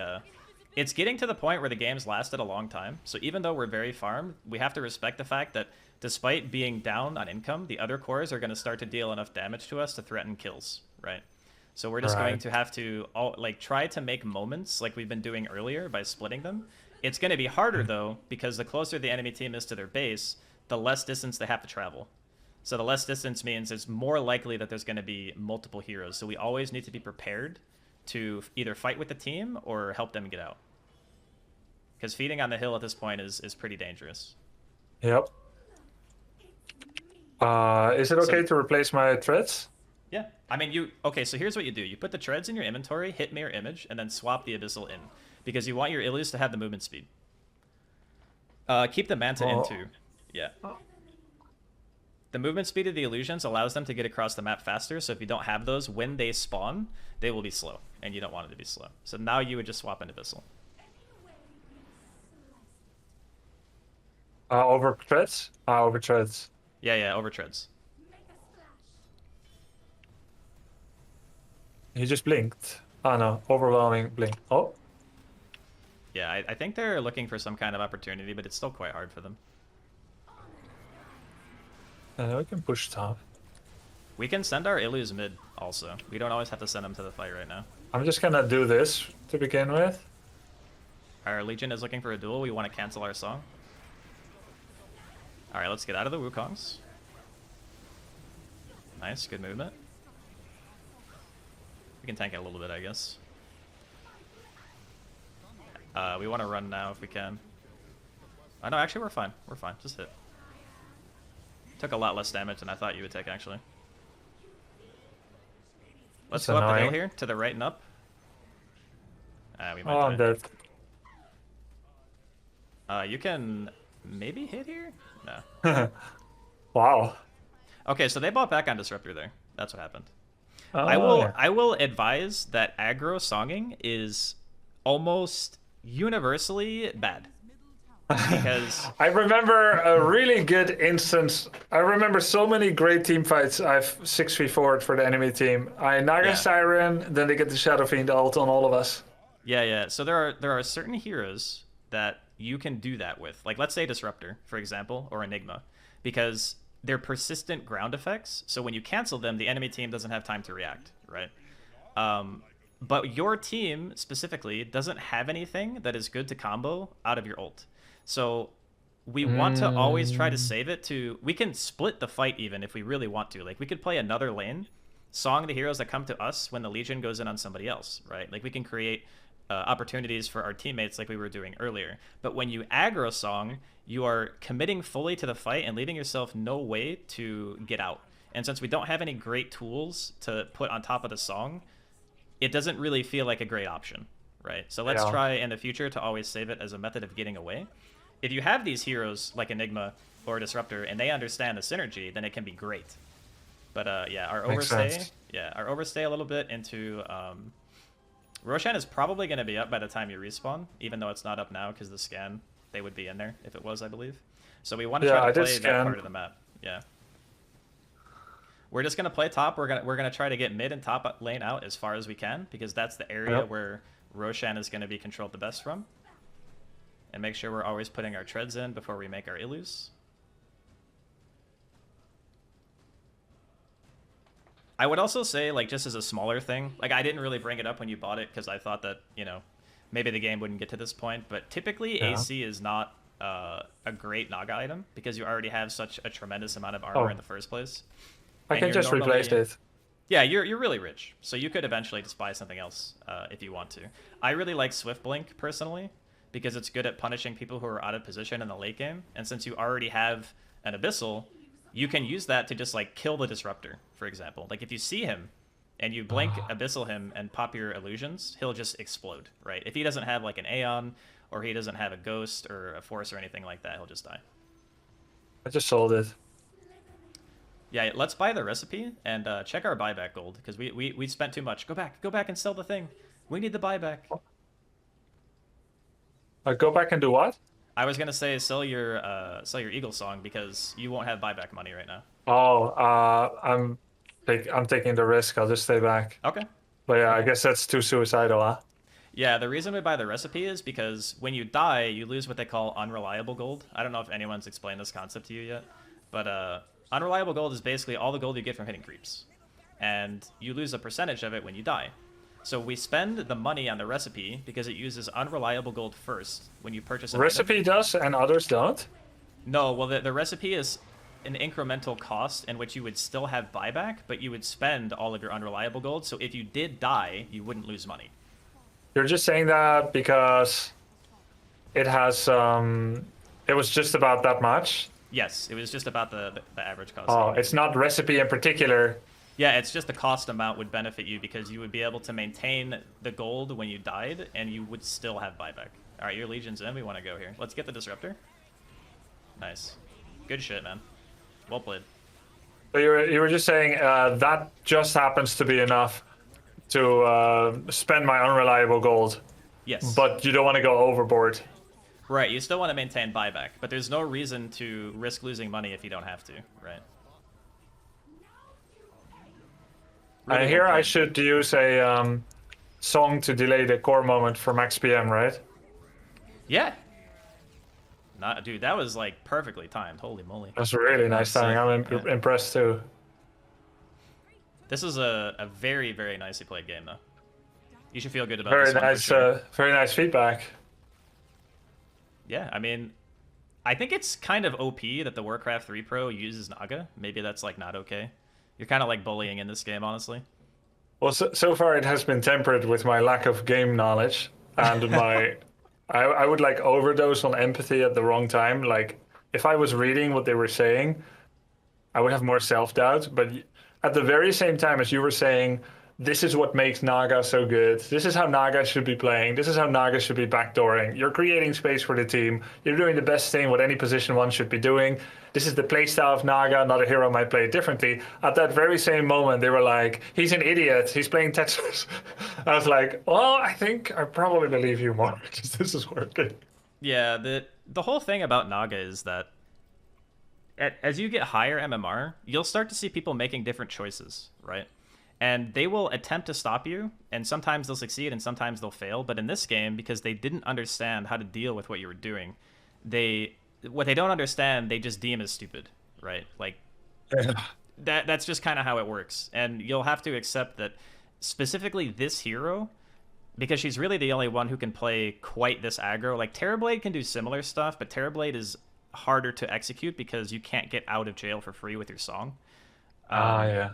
Yeah, but like her and TB are really the only heroes that can play this sort of style almost every single game and get away with it. So when people encounter it for the first time, they won't understand. The enemy team was under insane pressure. Like if you look at the amount of CS and stuff, and if you go to the graphs and check individual farm levels, you'll understand what I meant by the core players on the enemy team simply don't have the resources, right? Yes. Like they're all huddled together in one part of the map.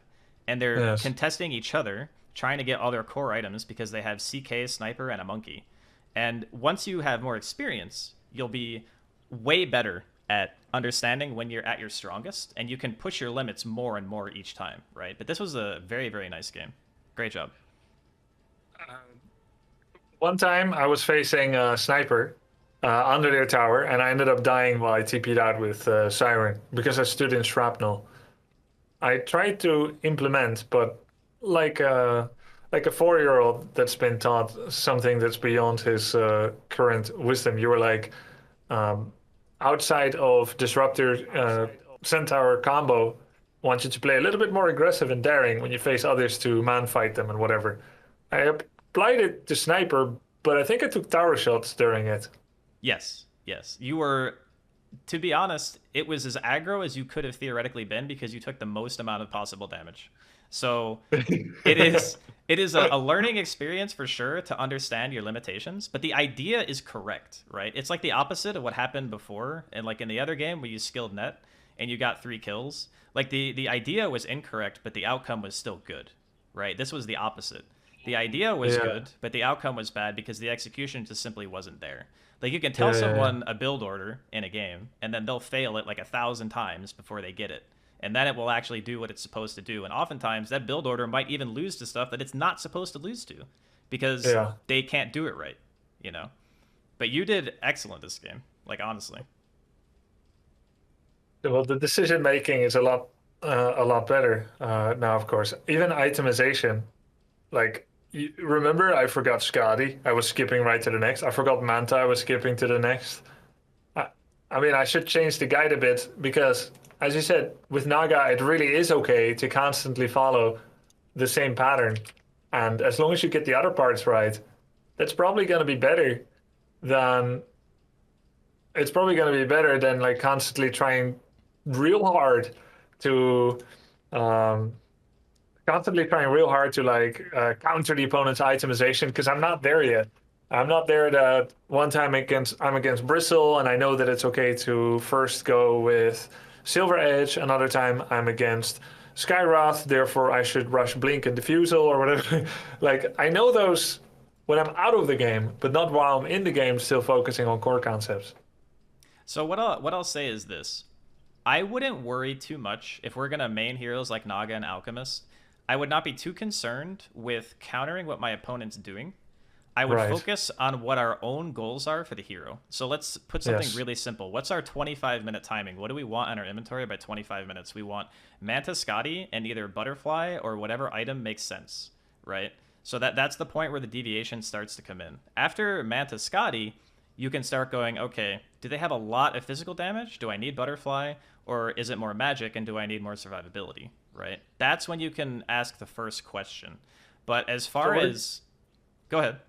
Would it be fair to say Magic, Heart of Tarask, Magic and Burst and Silence, physical damage, Butterfly, and attack greed, Butterfly? Yeah, I would say that's a pretty generic but correct way to look at it. There are alternatives. Like, for example, higher level players who play Naga, they may buy things like Orchid and Blink Dagger to kill the hero that is the largest threat to them, right? Because they can, once they have the Manta Scotty, they build like a dagger and an orchid and they suddenly become a kill condition on a hero who would theoretically kill them. So there's actually 2 solutions. That second one is much harder to do because you have to have better awareness. You have to Yes. understand where that hero is going to be. Can you kill it and live, etc., etc. But that one is much more oppressive to play against if you can execute it well. The heart build is kind of just, I'm pretty safe. I'm super tanky. You know, if they come at me, I'm going to be creating space and they're going to have to send like, 3, 4, maybe even 5 heroes to push me out of the map. That's going to be really potent at this level no matter what. Yes. But what I don't get is you mentioned there might be a counter build where you want to do Blink and the first version of Bloodthorn, right? You said Orchid. Why Orchid and not Vice? Is it just the price difference? Well, it's the price difference and also the amount of damage. If you look at Orchid, Orchid actually does a fair amount of damage on its own, whereas Scythe is predominantly just stats, right? So 40 attack speed, 30 damage is pretty significant compared to just the 10 agility and damage that you would be gaining through buying that item. Plus, Orchid is cheaper, and in the later game, it has a buyout where you can, or upgrade, excuse me, to where it's going to be a huge damage increase. And it's also going to supplement all of your illusion damage and all of anyone else hitting that target as well, because they're all going to be receiving the benefit from the critical strike. So Bloodthorn is typically the item that people buy because it solves an issue which most people who play Naga don't really get it later on. But you actually will have a damage problem. Your single target damage will not be that good because core heroes will start to get more armor, and your You get Riptide. Vice. Yeah, You mean if you get Scythe of Vice? yeah, if you get Vice, you will lack damage. Ah, When your team has overkill damage and all you care about is CC or preventing things like BKB, then Hex is a good solution because it yes. takes out the reactability from the equation. But this is something that, again, in practice, you're going to have to make the decision and learn from it because, obviously you can't have a person there coaching you every single game. But Yes. you'll come to the conclusion of which heroes are naturally tanky. Like, I would say Monkey King is actually fairly decent against Naga because, as you saw when he used Wukong's command, he had a ton of armor, right? He was the one Yeah. guy that you didn't just immediately shred. So Yeah. you'll gain more experiences like that where you're like, okay, maybe I need Bloodthorn, or maybe I can just buy Hex, and you'll get there. Yeah. And one thing that I was thinking, I think what you said made a lot of sense. It doesn't do enough damage by itself, and it is a specific counter to someone becoming magic immune that could otherwise be a problem. I guess my question is, how common is it for position 1 to get Vice simply because they're the richest, even when it's not ideal on them? The support should get it, but they can't because they ain't got the money. So it's kind of a dynamic between what your hero's goal is in the game and what problems you have to solve, right? Because Dota is a problem-solving game. For the enemy team, they had to solve your hero, and they couldn't, right? Because of how you played and how you itemized, just simply being tanky. It's kind of a hard, generic question to answer, but I would say in general, one player is making Hex kind of just doesn't play into what they're all about, which is accelerating, getting more farm, getting more damage, getting more HP. Like, they want to be the hard hitters. They want to go But in. what if we need it? What if we need it and no one else is getting it, and you're the richest? Sometimes there will be games where it will seem like a good choice to buy a Hex because one guy just simply can't be CC'd, right? Yeah. But I promise you that there are alternative means of playing the game and playing the map where you will create opportunities that do not require a Hex, right? So Okay. what I'll say is this. If you have a game where you feel like you needed a Hex, but you don't buy it and you buy something else, send it to me, and I'll explain what can be done in that game, and we can learn from that, right? Yeah, I will, and that makes a lot of sense because, after all, it's not about clashing skulls together all the time, running at each other and seeing who comes out on top in the fight. Yeah. I mean, because of the hero pool that you're playing, you have a unique ability to create fights that most people will not understand how to react to for a very long time. So once you get better at picking your opportunities, because you have the first part down pretty well, right? You're getting the lanes pushed out, you're occupying the correct space on the map, you got your item progression. Like, the timing is going to get faster and faster the better you get at it, So once those items come out at the right time, you're going to feel so much better, Like 5 minutes quicker, let's say 5 or 6 minutes, we could have had the same inventory that we had at 30 minutes. Suddenly, what did the enemy team do against you then, right? Like, how are they going to play against you? Yeah. Let's look at the item route. You said by minute 20 you're supposed to have 2 items? A fully free farm Naga, like, let's say like 22, 21, you could have Manta Scotty. Let's see. I had Scotty, Manta at 22 and a half. So not bad, actually. 23. Yeah. And as you get more accustomed to doing all this stuff, and like, I'll be honest, like the laning phase stuff, we could probably do a lot of work in terms of aggro management and just getting more creeps. I'd say at best, you probably hit like 25 to 30% of the CS that you could have hit. So that's also a big part of the game, right? Like, I know it's hard, obviously, because I'm talking to you, you're trying to listen to me, you're trying to play. I just simply mean... It's pretty consistent with not having a coach. Right. So like, I have better and worse games, and every lane opponent actually feels different. So, for instance, I was against Centaur. I just kept thinking, man, his mace falls kind of rapidly. Like, I'll have like an idea of like how fast his mace falls, and then it falls faster than that, and then I misjudge. Or maybe I have a lingering memory of my last Naga game at level 4, and I expect a certain damage, and then I don't have it anymore, and then it just you hit like a noodle and then you miss it. So I feel like people often see CS very much in a vacuum. You're good at it, you're bad at it. but not maybe 100% recognizing that it can be very variable based on matchups you've never played before. I don't know if that's just me overdosing on copium. Like that one, for instance, that was a really easy miss that had nothing to do with my lane opponent. Yeah, I would say that my best advice for getting better at laning in general is just really learning how to manipulate creep aggro. This is the thing that's going to throw people off. Very similar to how what you were doing in the enemy jungle was throwing them off, right? Like aggro management in the wave is just something that you're going to have to do. It's like not a choice. You're going to have to learn it because people at higher MMR are going to do it to you, and it's going to feel really awkward until you've had a lot of experience with it. So that's why I was trying to encourage you to, always walk up, click the hero, and walk back to your range creep. Because when you do that in a 1K game and the other person like doesn't know what to do, or maybe let's say isn't a centaur, they're going to take a lot of creep damage sometimes trying to get that CS, right? And then sometimes they're still not going to get it, and it's going to get denied. And then you're going to pull the lane backwards towards your tower. The lane will be in a better place, so you're safer. And then the more safe you are, the more CS you feel good to hit, and it just snowballs, right? Like all these little things just add up to a very, very big laning discrepancy. Yeah, I guess when S4 was coaching me as well, like he made me creep pull every single wave. Yeah, you should. He was right And to do somehow that. subconsciously, I'm still thinking sometimes when it suits me. Like now I'm doing it, there's zero pressure on me, right? But the moment that Shadow Shaman is like, yo, ping, ping, like this, right? Now I'm thinking, I know that maybe we shouldn't making this play. The way that he is playing this is he's doing an ask of me that's not efficient. I'm traveling 700 units to hit someone that won't be stunned by the time I get anymore there. And Right. he also, by the way, he has double quelling blades. Yeah, this guy's an innovator. That's what we call that. Innovation. Yeah, innovator. Yeah, this is pretty sick. I've never seen this, so I'm happy to see a new experience. Part of the reason why he hit so hard, I guess. That's pretty sick. One for every hand. But in this moment, I'm thinking, hey, my support is making an ask that I probably shouldn't follow. Yeah, no, But he's going to be pissed when I don't. So here's why I mentioned earlier when we were still in game. I mentioned the idea of you being an island. You don't care what anybody wants as the one. You have to you have to kill this mentality like right now. As Yeah. the one, you decide when you fight. You decide what fights are good for you.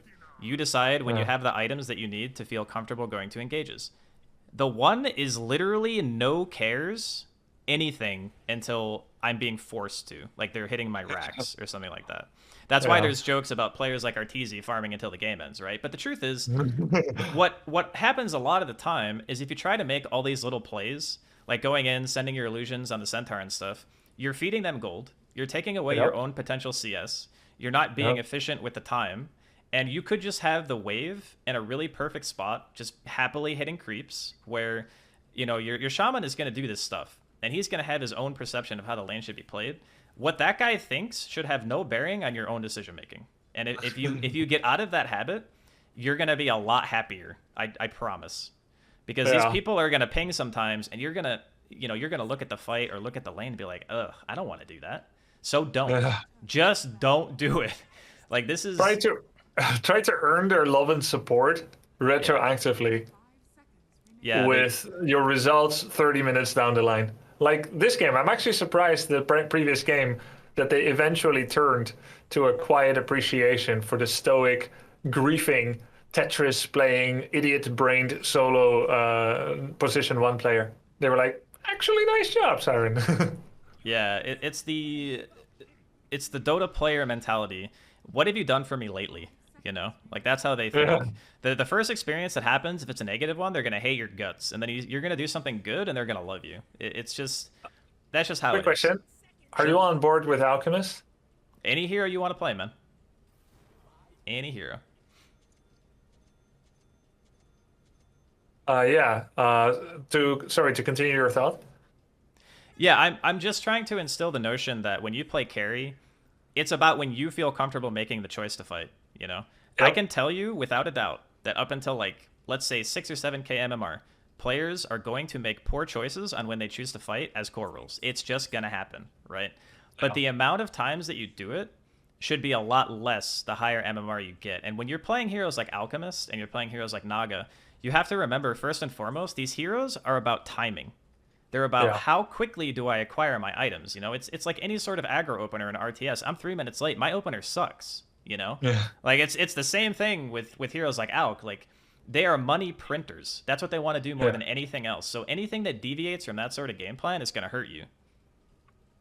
So that also probably means they're not the best level 30 heroes. Yeah, that is a very fair way to say it. Yes. We want to build an advantage. We don't want to be 30 versus 30 against anti-mage, Shadow Shaman. Not at all. No, we want to have 2 or 3 more items than either of these guys by like 30 minutes. In the mid game. We want to take our vault of gold and drop it on their face and end the game. Yeah.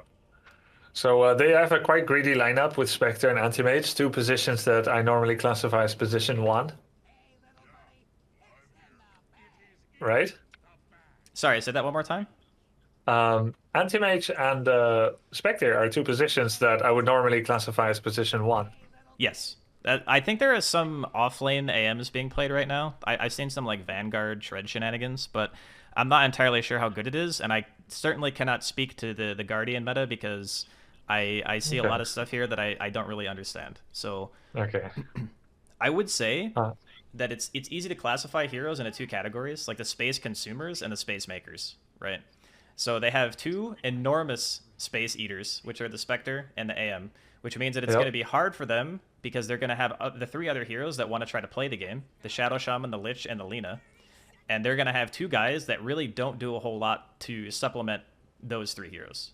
So I would say that you're probably not going to be pressured too much, and you should have a pretty easy time hitting as many creeps as you want, honestly. Okay. Yeah, that makes sense. And this game, my timing seems to be Radiance into BKB and then Blink, or Radiance, Blink into BKB, because it seems like BKB is important against Lich and Lina, though Shadow Shaman and Lina do have decent physical damage too. There's going to be a lot of times where the dagger is going to feel really good because it's going to enable you to get a lot of kills. But I'll say that if you want to hit a stronger timing, it's usually better to just go for like the Radiance and then use you can buy the dagger and then use it to farm more and then look for pick opportunities and like side lanes and stuff. And then I would probably buy like an AC and then I would delay my BKB until I had that item. And the reason why we're swapping the order is because we're feeling pretty confident that this game, we're not going to be pressured a whole lot, right? Like there's not... So to resume, you said Blink for faster farming, zipping around the map between camps, and then AC instead of BKB, because we think we're going to be strong enough not to need BKB right away. Well, also because the enemy team doesn't have great ways of punishing our greed. We're making the distinction that the enemy heroes are not good at punishing what we want to do, so we're going to take full advantage and build an additional item before we hit our timing. And that way our timing will be even better. And you're seeing BKB as a... BKB is what you buy when you want to start doing stuff. When you want to start fighting and taking objectives and taking Roche, like that's when we want the BKB. You're going to fight the opponent, potentially, once BKB comes out. We always want to be aggro toggling, by the way. Yeah, it would... was a attention deficit. We could deny the ranged here. The Lich is a non-kill, I believe. Yeah, he's gonna walk away. Okay. Oh yeah, deny the range, hit it. Yeah. And now I pull them onto my range creep. I'm gonna have to do it again.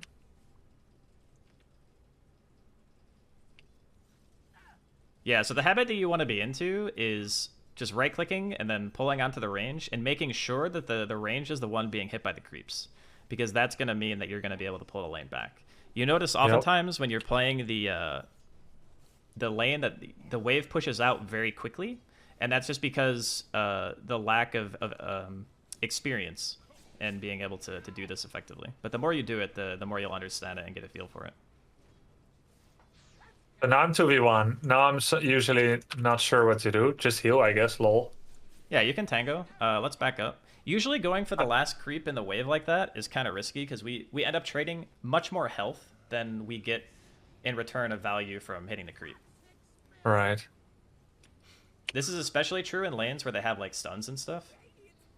Also, I would try to acid spray on the whole wave as opposed to acid spraying for one creep, because not only is it our big laning tool, but it's the thing that pushes the wave out when we want to push it. So if I was gonna When do we want lane, to push it? well, if you're feeling like you're getting harassed too much and you want to pull, you'll push the wave. If you feel like you can contest the wave freely, then you don't have to really spray unless a fight happens. And we can use our base damage and stuff to try to like CS and whatnot. Like if we wanted to, because we have so many creeps, yeah, we could spray right now. And now what'll happen is the wave will go under their tower, and we can look to the camp to the left, and it is actually sentryed. I don't know if the Wyvern blocked it himself or if it's not in. I think it's pretty close. Okay, it is blocked. So we actually want to kill this ward. Let's go up and attack the ward at the large camp. Let's Why? kill it. Oh, this is our camp? Yeah, this is... Well, because they can't push the lane back, right? They have 2 heroes that are not good at killing creeps. So what we can do is we can acid spray, and then we can open up a pull for the Wyvern, and we get the pull and they don't, because they can't push the wave out, right? Like this is a Spectre Lich. These guys don't have ways of killing creeps.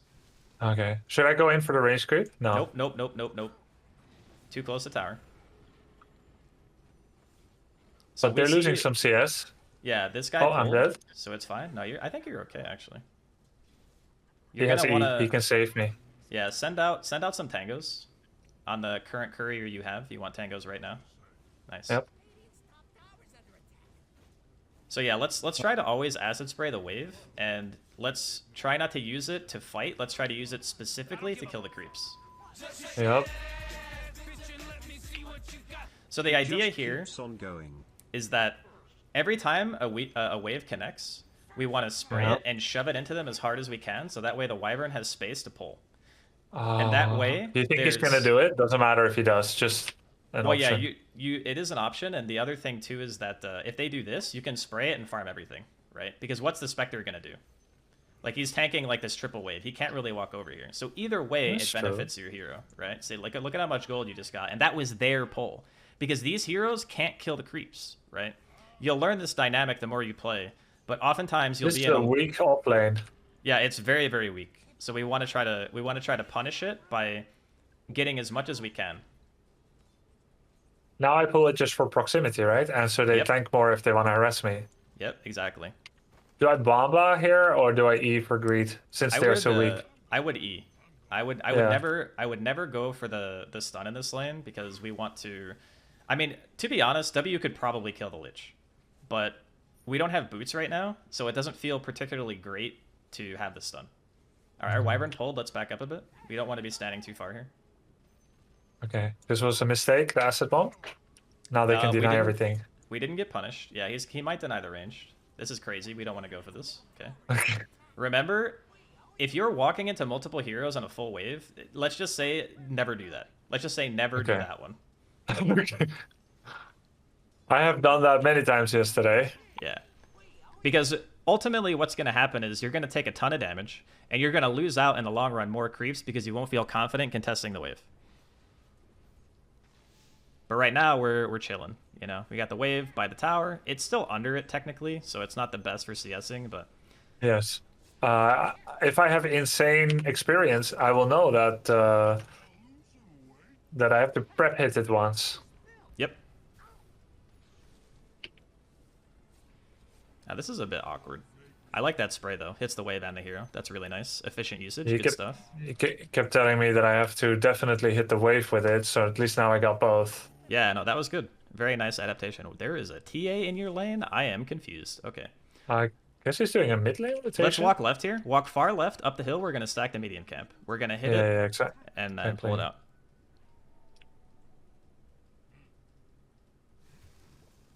Bet he's going to mess it up. This is early, I think. Oh, okay. Maybe? Yeah, it's early. No, you're right. Oh, I heard the sound. Wait, did it? That's very lucky. Wow, I can't believe that's stacked. That's crazy. I want to kite, so I take fewer hits and use more acid bomb value and put everything at low health. Yep. I'm not sure if Falcon Blade covers all of your regen needs, by the way. You might still need a Soul Ring. I've been skipping Soul Ring for following Faith BN build. Okay. But maybe that was conditional. Should I get a stick instead? A wand? No. We don't buy stick on this hero because it's inventory clutter that we just simply don't need. I would be walking towards bottom. We're not kicked out of the lane yet, right? So let's think of it like this. When we do the stack, we're doing it because it's efficient, because we didn't have a wave to hit. And the lane that we're against is very weak, right? So we want to be there because they're not kicking us out, and the lane is still the most valuable place on the map for us to be. We're also close to 6. Once we have 6, we're going to have our insane regen. These two heroes can't kill us with our ult active. They simply do not deal enough damage. They don't have the CC. So we don't want to give up our position on the map because they can't make us go. You know, that's like the way that you want to think about the one. Are they literally making me leave the lane? If they're not, I'm staying, right? Especially if I'm able to CS as freely as you are. Okay, so what we can do here is spray both camps with the ulti. Yeah. Nice.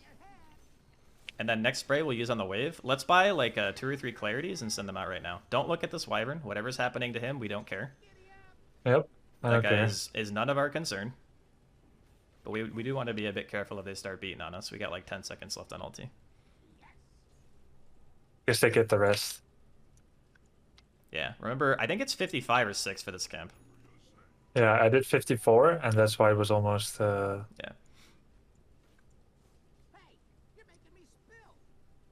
So stack and walk back to lane. Instead of farming it right away, let's just get into the habit of stacking and then going back, because we know that since the enemy lane can't kill creeps, right? Like, they have a really hard time spamming. It's also unlikely that they will be able to contest that. So we're just going to keep that there, a little bit of gold for later. And we're going to take the more efficient spot on the map right now, which is always the lane. We got 1 second. Dead. Yeah, you're completely fine here. Watch the chain for us, though. This guy might walk into you. Hit R. Nice. Oh, that was actually close. If that thing bounced back, you would have died. You're fine now, though. They used all the damage abilities. I should know what was happening, but I didn't really know what was happening. Yeah. You're okay. Stay under the tower? Stay under your tower. You're fine. If the next wave comes, just acid spray the wave and push it out. Okay, kill it quickly. Yep. So the reason I didn't probably need clarity is because this you bought an additional... build... Yeah, see, this is something that I didn't even know. I didn't know that this was enough. I mean, I just saw it, so like, new meta. He's like Falcon Blade, Sage Mask. Yeah. This is a meta I myself am very unfamiliar with, so I'm glad that he did the footwork for me. Don't have to learn that one.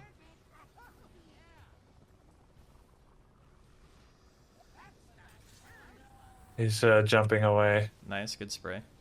I mean, this is fine, honestly. That's him, actually.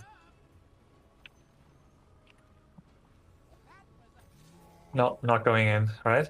Yeah, you may have killed him, but it's close. Yeah, it's not worth the risk. Yeah. I can pull again the same camp. You can stack the large too. The large stack is obviously more valuable, but this one is less likely to be contested. Oh, you aggroed it too early. It might not work this time. Does it matter if you stay near it? Apparently not.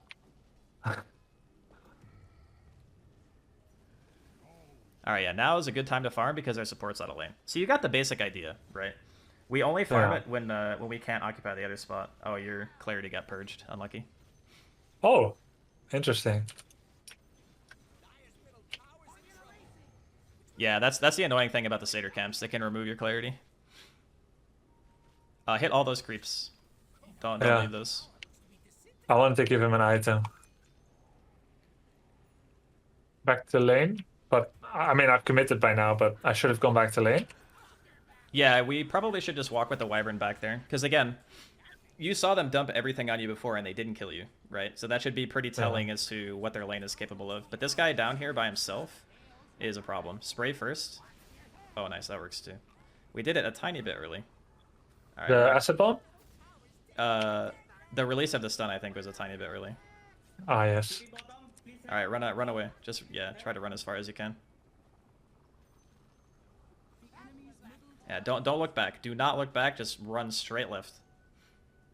We're gonna farm the medium camp below you and this large camp.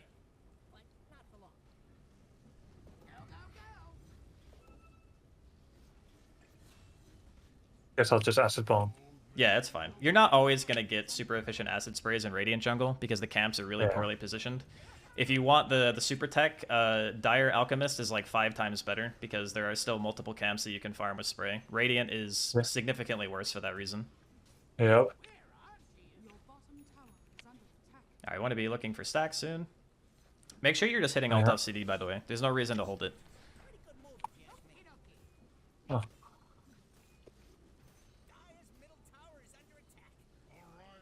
think you got it. Yeah, make sure you ult here. Nice. All right, so we're going to be using similar ideology of playing the Naga. Is we always just want to be in the place where, you know, the dangerous heroes aren't. So for us, this game, it's Lina, Shaman, and Lich. Those are the guys that can threaten us pre-BKB. But I like this rotation to mid. This is really good.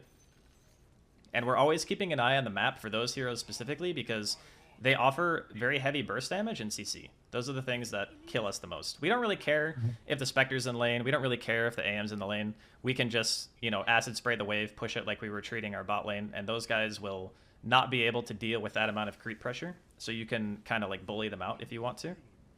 The AM can be slightly annoying because he'll mana burn you, and we need mana to farm. Let's double stack here. So pull this camp out, and then, yeah, you got it. I don't even need to tell you, man. Already a professional. No. Just, I think I may not get that one. Yeah, it was a little early, but that's okay. The Ancients are the important one. I left 1 second too early. Yeah, that's okay. But these heroes are just all about, like, breakneck farming speed, right? How efficient can I be? That's what I like about them. All right, Spectre Haunt.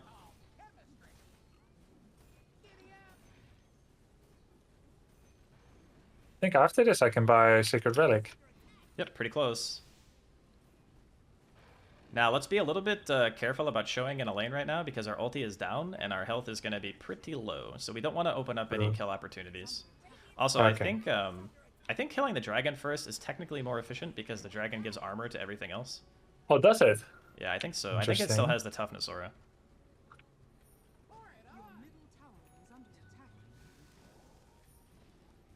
Nice little heal. Alright, so we don't really have a whole lot of information to go off of right now, and we know that our jungle just respawned, so let's just refarm these.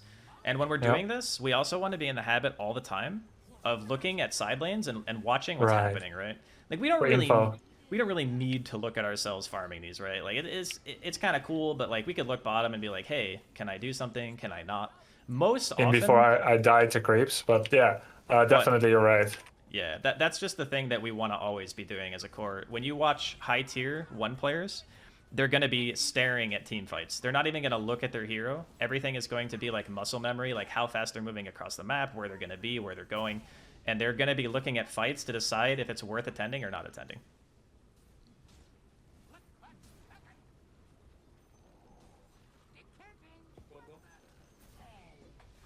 He turned on the shield, so it was going to blow up in my face either way. Yeah, that's okay. We got our Radiance almost. Need like 2 more creeps. So the big thing about Alchemist too, to always remember, is that when you don't have ulti, it is always an inherent risk to be showing in lane because the ulti is the thing that makes you hard to kill. When it's not up, you're actually pretty easy to take down. So in general, that should be the way that you're playing. Like, do I have ult? Can I show here? If there's a couple of dangerous heroes off map and you have no ulti, it's probably not a great idea to farm the lane. Now, your limits will change based on how much better you get at map awareness and such, but this is like a very general guideline. Do I have ult? Yes, I can push. Do I not have ult? No, okay, maybe I should just play safe. Yeah, and if I greedily use it for... I'm going to do mid because they're busy. If I greedily use it for farming Spade, then that also means that I cannot go to lane unless everyone is accounted for. At least the heroes that can kill you, right? The CC heroes, the heavy burst heroes, those guys. Let's make our way towards top, actually. Let's go top. Let's not walk this way. Let's walk left. So the reason why we don't want to go up that hill is because we have... Look at all the vision we have top, right? And our team is in this area, so even if we don't fight... we're not really looking for the engage, but all right, it kind of. I mean, this was a free kill, so yeah, it was free. Let's run back down. Don't fight these wards. You don't have ult. Let's back up. Let's just keep walking down. We can kill him. We have ulti and 1. Oh, we use mana on stun and not ult. Alright, just back up. Yeah. So make our way towards top. Run left, go straight Oh, top. sorry. Okay. Yeah, no, that's okay. No worries. Leave top wave for me, please. So next item, next item you said. Oh, that was You fine. can go dagger, and then it's really up to you. I would, if it were me in this game, I think I would probably go AC into BKB. Because I want that BKB timing to be quite a bit stronger. The AC is a crazy farm accelerant, and if you manage to get to the 3 item timing at a good point in the game, you're just going to be a god. Like, they just won't be able to scratch you. Don't show on this next wave. Don't walk up here. Hit R. I was gonna cut it, but everyone's missing, so yeah, I just hit take R this. and farm some creeps. We're playing next to the vision, yeah? This is the place that we naturally want to rotate as the one anyway, but we're playing next to our wards, so we know for a fact if we're in trouble. Because we do not want to die. That is the biggest sag for Alchemist and Naga players, is to be dead. Yep. This Alright, is so we risky. see, it's not too bad. I We see two Shaman. people. Yeah, we see Shaman. The heroes that we want to be scared of are him and the Lina mostly, because those are the guys that can CC us. Yeah. We might be able to make it back in time for a stack. If you spray the camp, the top camp on the right, you might be able to get it. That one works too. Nice. Very nice. All right, they are making some sort of incursion over here. I don't know why this AM is doing this. He's a crazy person. He's playing support AM or offlane AM position 3. But the Spectre was in your lane. He was the 3. Oh yeah. I Yeah. guess they mutually agreed to swap places. This is not worth it, right? I just go to the creep wave since they have a lot of activity. It's okay because it will respawn, right? So think of it this way. You kill the camp now, you go top, that camp will respawn. If you don't kill it now, you're actually missing a camp. Because you will likely have to back from this after like 1 or 2 waves. So technically... so you think I should have taken it? Yeah, it's hard to gauge, but usually if it's past like 25 or 30 seconds, if you're going to walk to the wave after killing the camp is better because now you just lost a camp. Like that camp is not going to have respawned, it will just be the same one, if that makes sense. Yep. It's too early. No, it's fine. Yeah, our farm is looking good though. We're vibing. We got good CS. Lina scary, you said? Yep, Lena's scary. Once we get the AC and our Blink Dagger, we can even look for side lane kills if we're feeling like super confident in our ability to judge where everyone is on the map. And then once we get BKB, we're just giga powerful. Okay. Would you get pupils or would you get... I was thinking of going here, farming my way there. I would say top is still your best place to be. Oh, it's too late now. So we've already committed, boys. We're in the jungle. Yep. So again, Would you say pupils or Ristal? it depends on what you're doing. If you're just hitting creeps, Ristles is better because it gives you damage during your ult, and the health loss is of no... Like, it doesn't matter to you, right? You're just going to regen it all back. So if you're going to be hitting it off cooldown and you're going to be farming with it, the attack speed and damage is just going to accelerate you, which is great. If you want to just run into them and you wanted HP, then pupils might be an option. But in general, I would say that Ristles is probably just better. Okay. Templars is not... Oh, is my 2. Wow, he actually respected the farming order. Yeah, that's kind of crazy, actually. I mean, that guy rotated at level 6. Also, for some reason, my brain told me that Alk was an agility hero, and the pupils does not give you HP. So I'm just dumb. So ignore that part and just always use the Ristles. Yeah, I mean, it's like attack speed and some mana regen.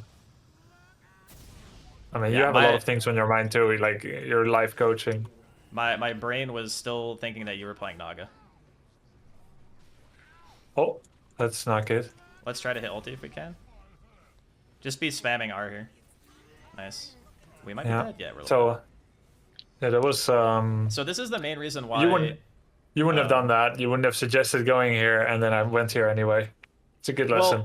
Well, there's a couple of points. The first one is we have wards top, so we can see stuff. Seeing stuff as the core is really good. We always want to be able to see. because if people are making moves at this level, high chance they're not going to be smoked, right? So sometimes wards can bait you because you think you're safe and the enemy team smoke ganks you and you die. But at this level, you're not going to see a whole lot of that. So wards are kind of just the I'm never going to die here because I'm always going to be able to see them coming from quite a distance. The second reason is the natural flow of the game, right? Like your safe lane tower is dead, which means that there is no place where your team can actually teleport to. So if you do get ganked, you really have no help, right? We would call this no man's land, or the dead lane, as BSJ would say it.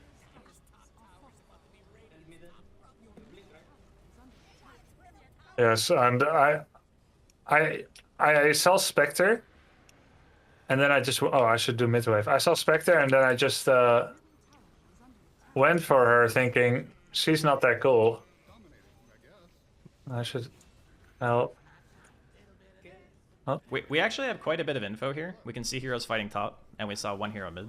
So we're feeling pretty good about where we are right now. I see you looking bottom. I do not want you to go there.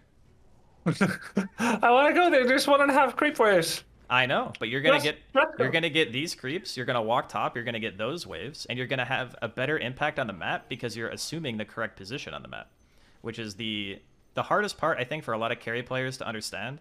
Is that occupying the correct space is so much better than teleporting to bottom and removing all of your map pressure.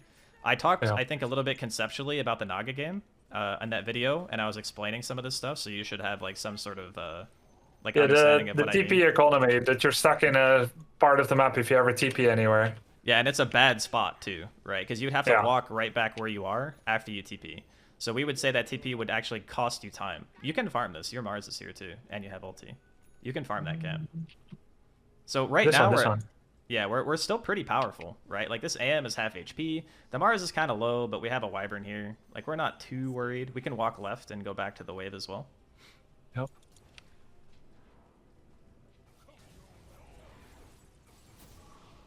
Link is coming. Yeah, they are in the area, but we have a couple of boys. Whoa, what is spear? Acid bomb was probably too much. Huh? If you had ulted there before you went in, he would have died. Oh. Yeah. And I should have prepped my acid bomb earlier. Yeah, a little bit. That's okay though. Don't walk up this hill, just walk left. Try to ulti and walk away if you can. Oof. The damage. The damage. So that's why we want to be like very cautious of these caster heroes before we have our BKB, is for that reason. Yeah, so there's a lot of damage that I didn't expect to be coming out from Lich. Yep. But it's the typical noob mistake that I can make, which is walk high ground. Enemies were last known to be in the vicinity. They had confirmed knowledge of my being there. Minimal allies with me. I like the odds. Let's go die. Yeah, this is the point where a lot of it is experience, like understanding what actually kills your hero. But heavy magic burst is always a bane of Alk. Heck, even the physical burst can be a problem too. But this team specifically, I don't have that much armor. Yeah, this team specifically, they're gonna kill you with magic. All right, so we're gonna walk straight top. We're not even gonna look at mid. This mid is a disaster. We don't want to be here. You mean that conceptually? I can pan my camera there, right? Yes. You can look, but we don't touch, Grubby, okay? Yeah, okay, got it. Alright, so when we kill this wave, we're going to walk left, and we're going to sit in trees. We're just going to chill here. We're not going to show our hero. We're just going to wait, and we're going to look at our triangle and see what's going on over there, because there's some battle. We're trying to gather information and decide where our next move is. So this fight looks actually pretty okay. Lena's there. Make sure you hit your ult. Oh, nice. That's actually okay. You stunned him too. You stunned him too. Yeah, that hurts him more. Good. Okay. Very nice. Interesting. Meanwhile, don't walk up that hill. Don't walk up that hill. Yeah. Yeah, let them get chased out and just push this wave in. Our ulti only has like 10 seconds left, so we want to use the ulti as a gauge on if we want to take a team fight. And if we don't have ulti and it's fading, it's super risky for us to go in pre-BKB. Our biggest priority right now is making sure that we finish BKB so that we can go in and feel very strong with our timing. Kill this wave and immediately blink up. Kill this wave and blink up. Alright, now just chill. Oh, Okay, sorry. It's okay. It's habit, I understand. Shit happens. So the reason why we're always trying to gather information before we make a move. A lot of carry players want to be maximum efficiency all the time, and what will end up happening is you'll do a bad TP because you're working with incorrect information or no information. And then that... No, I had no info here. I'll tell you what I was thinking. I was thinking, like, Sure. guess they could come for me. Not exactly sure the threats that they have. So let's just go away and continue to farm rather than wait. That was my thoughts. Yeah, no, I mean, this is a very common line of thinking, right? The way that I would explain it is when you're occupying a nice place on the map, the last thing you want to do is leave and then be stuck in a worse place where you don't actually achieve any farm, right? Yeah. Now this time, I mean, I'm achieving it, but you don't like this? Well, the idea is that in a higher game, right? Like let's say a higher tier game, the enemy team might be occupying the place on the map that you teleported to and you had no vision. This fight is kind of weird. Let's walk away. Make sure you ulti if you're gonna fight. Alright, BKB, don't forget. Nice. We're gonna retreat with this one. Yeah, just run. Blink out. I couldn't. Ooh, I think we're okay. Alright, let's walk top. Don't go base. We can walk top. We're fine. Really? We're fine. We're fine. I promise you, Grubby. I would never lead you astray intentionally. Maybe unintentionally, but never intentionally. We're going to spray this wave, and we're going to walk past it and sit in the left side trees. So just walk up, and then hide. And then turn off your radiance by hitting the hotkey for the item. Nice. So we're going to chill here, we're going to wait, and we're going to see what they do. We're just going to look at the map. Okay, this guy's coming up, right? Alright, we see some other heroes. Alright, we can TP bottom now. We've gained enough information. We can TP bot. I'm leaving top. I'm leaving top. Yeah, so that's what we want to do, right? We're chilling. Make sure you turn your radiance back on. Because we don't exactly know what the enemy team's move is going to be after the fact, but we can say for certain that we're going to be safe, right? Alright, let's walk back. This guy can't kill us, I don't think. I'm okay, thank you. I think maybe I'm... Oh. Wait, he canceled the TP. Alright, hide in trees, try to walk Maybe down. I'm not okay, I'm not okay. Oh my Damn, god. that actually took forever. I shouldn't have said I'm okay, that's why someone canceled TP, I guess. My bad. Yeah. If that guy finishes TP, there's no way you die there.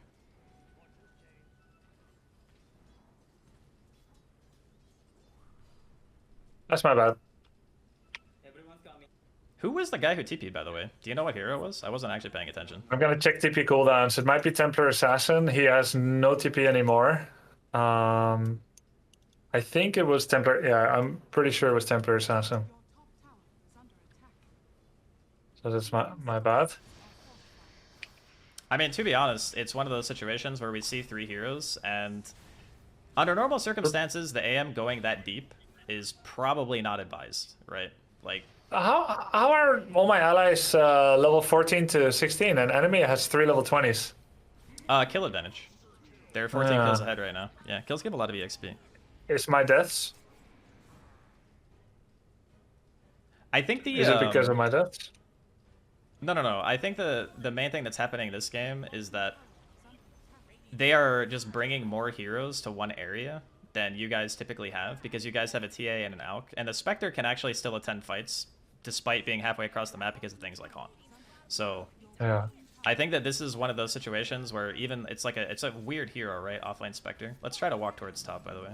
They're like all in our jungle. He's coming for me. Yeah, you have ulti this time.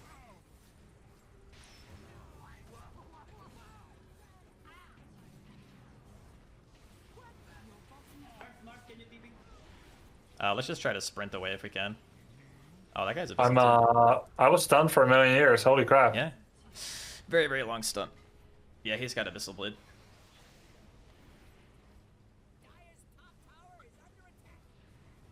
Maybe I should have walked into my tower. I think the way that you went was fine. It's hard to tell because I can't tell what items they have, right? So a lot of the decisions that you make are based on enemy items like Blink Daggers, Abyssal Blades, stuff like that. It's hard to gauge how powerful you are without seeing their inventories. And since I can't see them, it's unclear for me to be able to say, oh yeah, you can just fight this guy. But based on what just happened, I would say double Abyssal is kind of rough. Yeah. It's gonna be tough now.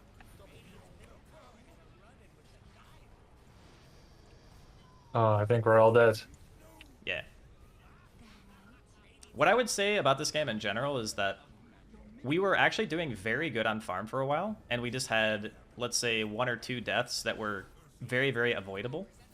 Yeah, And but if this high ground death. Yeah, that over here, death was super rough because at that point we were like 2 or 3K ahead of our projected net worth, and we were like giga farmed. Like right now, it's really tough to recover from this, but maybe the Mars gets a nice arena. See what happens. He hasn't actually hit his ult yet. Oh, there we go. You can phase through the wards, by the way. They're kind of over diving here. Let's try to abuse this. everyone Nice, gets good stunned. stun, good stun, good stun. This AM is probably just gonna blink out. We can chase him with a stun. Oh, Ooh. oh, That was a nice counterspell by him. yeah. If you want to try to next level that guy, what you can do is, since your charge up time on stun is actually longer than the duration of counterspell, you can wait it out, right? Because he's going to expect you to stun right away. But if you just hold it after you start channeling pre-blink, you can stun him as it wears off, and it will never get reflected. How long does it last? Counterspell, I believe, is like 2 seconds or 3 seconds or something like that. Let me look up the exact number so I'm not lying to you. This is a huge wave. Oh, it's actually 1.2, so it's really short. So you actually have Okay. you have a very big window in which you can wait it out, because he's gonna. What a lot of AMs do is they will overlap their counterspell time with when they're gonna blink. But if you're good enough at timing it, you can often hit the stun. Can I go TP top? Let's see what's going on here. Lena's BKB'd. We're gonna have to run away from this guy no matter what. We can't fight this guy. He's way too strong. Oh, I actually hit the wrong target. It's okay. No worries. He had the counter spell. I could have waited longer. I could have hit an image to counterplay it, and I actually clicked on it. Yeah, it's okay. I mean, this one's kind of we'll say it's a little bit scuffed right now, because our timing hero is not really hitting his timing. It's one of the pitfalls of Alchemist, right?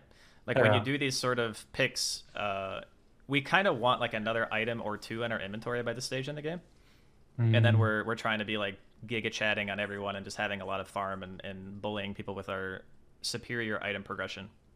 But that's why these deaths are so impactful on this type of hero, because the more time you're off the map, you're not benefiting from Grievel's Greed, you're getting the map pressure out. Like it's very, very Yes. difficult to make comebacks on this sort of hero if you don't have Yes. other people buying you space, and your team is not really doing you a whole lot of favors. It actually seems like Alchemist is not a good pick for teams that are like low level. I'm low level. I make low level decisions. Team is low level, and therefore it's very likely for games to continually be 3-2-2'd and thrown. And therefore, no matter how far ahead you are, someone will do something that will turn the tides against you. It could be me. In this case, it was probably me, and it could be someone else. And with the infinite comeback potential, Alchemist cannot come back from behind. That is a pretty fair assessment, I would say. The other argument is that if we get good enough at our map awareness and good enough at our understanding, even if our pick isn't ideal, we could probably just beat them on our pure mechanics and how we perceive the game. But if you want to like bench the hero for something else, that's fine too. I've seen Alex work, and I've seen Alex fail, and it is a tricky hero because you have to just simply never die, right? Like dying on Alk is the worst of all the carries to die on. This is probably like easily top 2 or 3 of the worst types of carry to die on. I think I really enjoy him, but I think I'm gonna substitute him for Lone Druid. LD's pretty cool. I think I would say he's pretty mid. He's like not great, not terrible. He has so much building damage. Yeah, the cool thing about Lone Druid is that he's the type of hero that has multiple types of playstyle, right? Like you can go for the Ags build, you can just do team fighting stuff, and he's good at adjusting to games. The rough part about LD is he does take a while to actually be a hero. But as I guess that's a pretty common safe lane problem is you're not really like you're not super strong super early. Sometimes he plays mid, but yeah, we were talking about replacing position 1. Yeah. I would say if you want to have different styles of safe laners, it's good to have like a CK type hero, which I think you like, and then like a Naga super greedy hero, and then like lane counter pick. Make sure we BKB out of this. I pressed my BKB too late. Run! You're good, dude. You're good. Okay, maybe not to hit him, but maybe. Get stunned. Woo! Nice. Run! Oh, the cold embrace.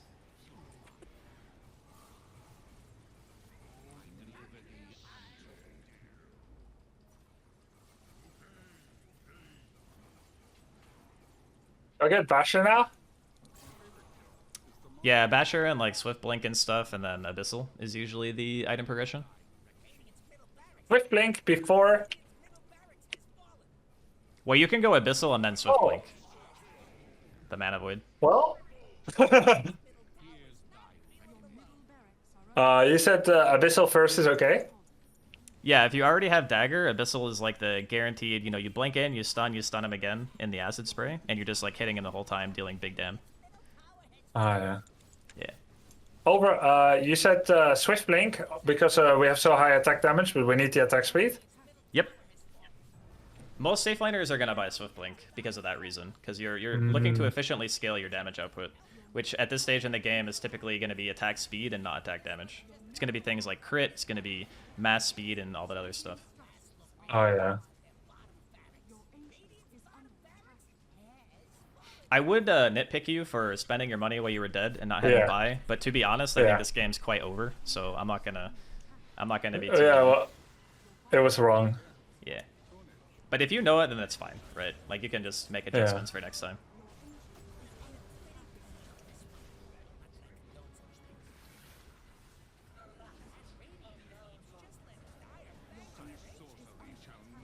Yeah, but I think maybe Alchemist is maybe one of the harder heroes to use at this level. Yeah, he's quite hard, actually. He seems like quite straightforward, but the hardest part is to use the momentum to actually get real results, and how punishing it is to make mistakes with him. Yeah, it is extraordinarily punishing. That's why I was saying when you were playing the Naga game that this hero can do stuff that other heroes simply cannot, right? Yeah. So this is a difference in game feel, I'm sure, for you, as far as what the heroes can accomplish and what they can't. But if you look at the net worths and stuff, like it's not like your farm was bad, right? Like you still had a lot of money. Ideally, you're supposed to be ahead of these like anti-mage and spectre type heroes naturally because of your passive, but just because of the way the game went, like your teammates were dying a lot and your TA didn't really have much of a game. Isn't it strange that they have like 5 to 10k net worth though? Not to like copy mistakes, their fault, but like, I know it was my fault. I made many mistakes, but like, is it abnormal to have this much net worth, or is that because of the space they were creating for me, or is it because I was hogging the creep camps? I would say that it is not acceptable for the TA's net worth to be this low.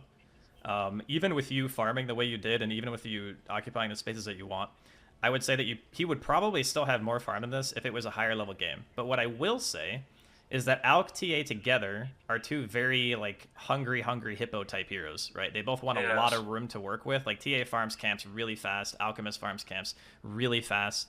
There are combinations of heroes that don't always work so well together. That being said, the enemy team has the same thing, right? They have Spectre PM.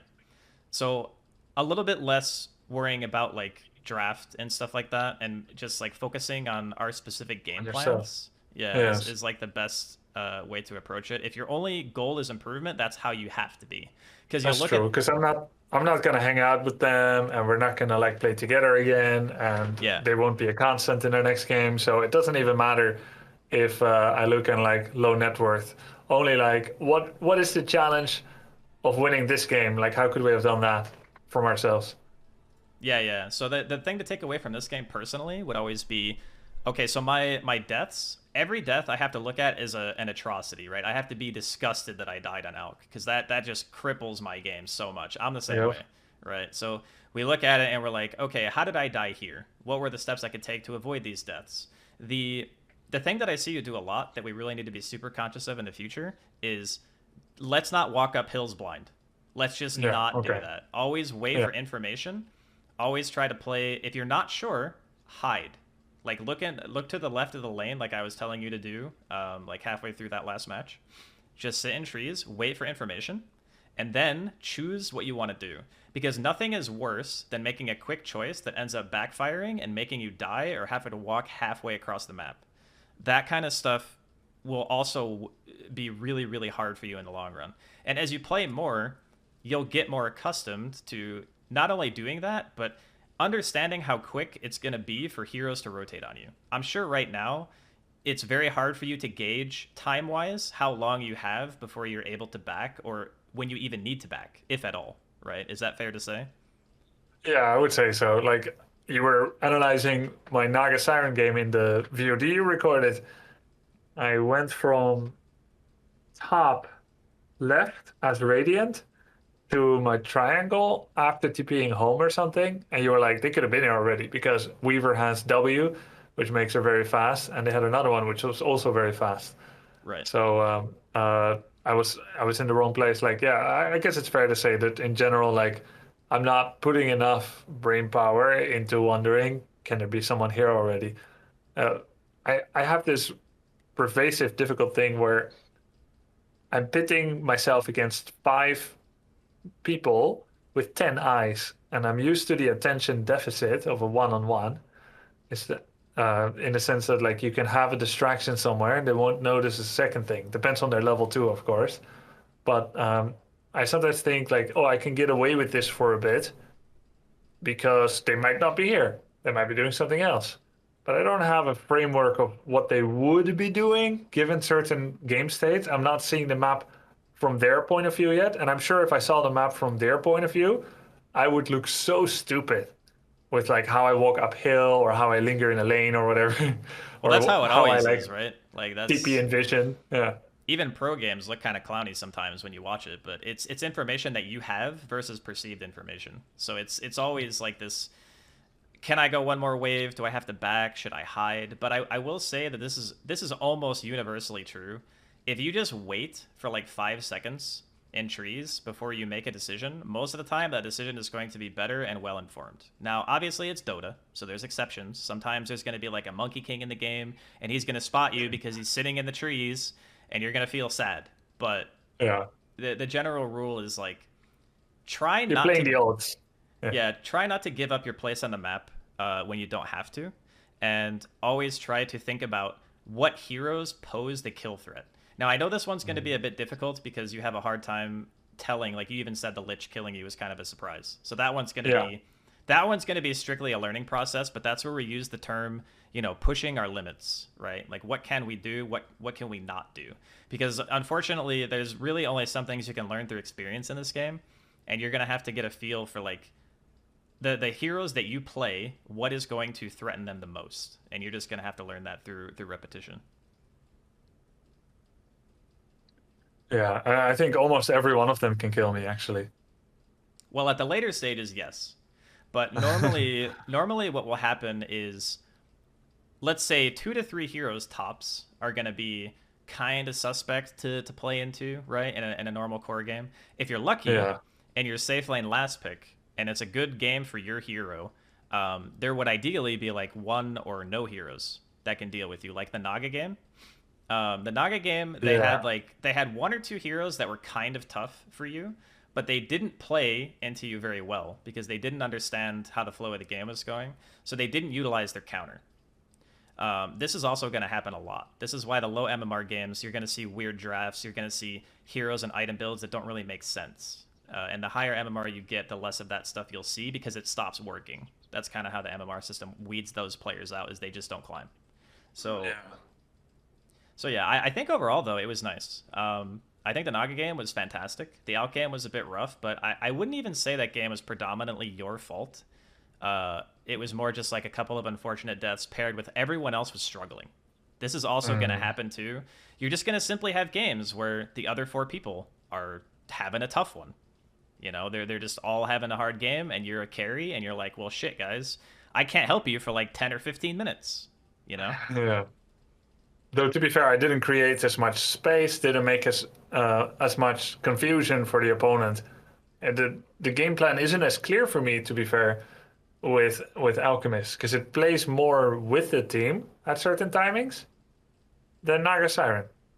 Yeah, I mean that's why I was saying in the first match, Naga is a great hero for low MMR if you're good at it, because you can be the agency and the win condition at the same time.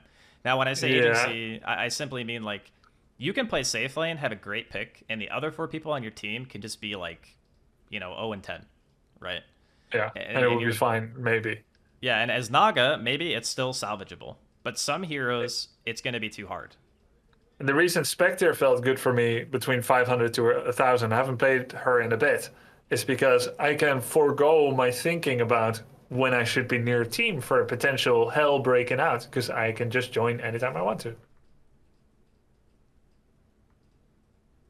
Yeah, the tough thing about the one is coming to the conclusion that you are the island, for better or worse. So in some games, your 4 teammates are going to be begging you to help, but you can't.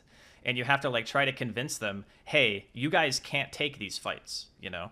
This is the part where it's going to become a struggle in trying to get people to stop taking engagements, because you simply can't contribute the way that they want you to. And you're going to have to stick to your own game plan and hope that they listen.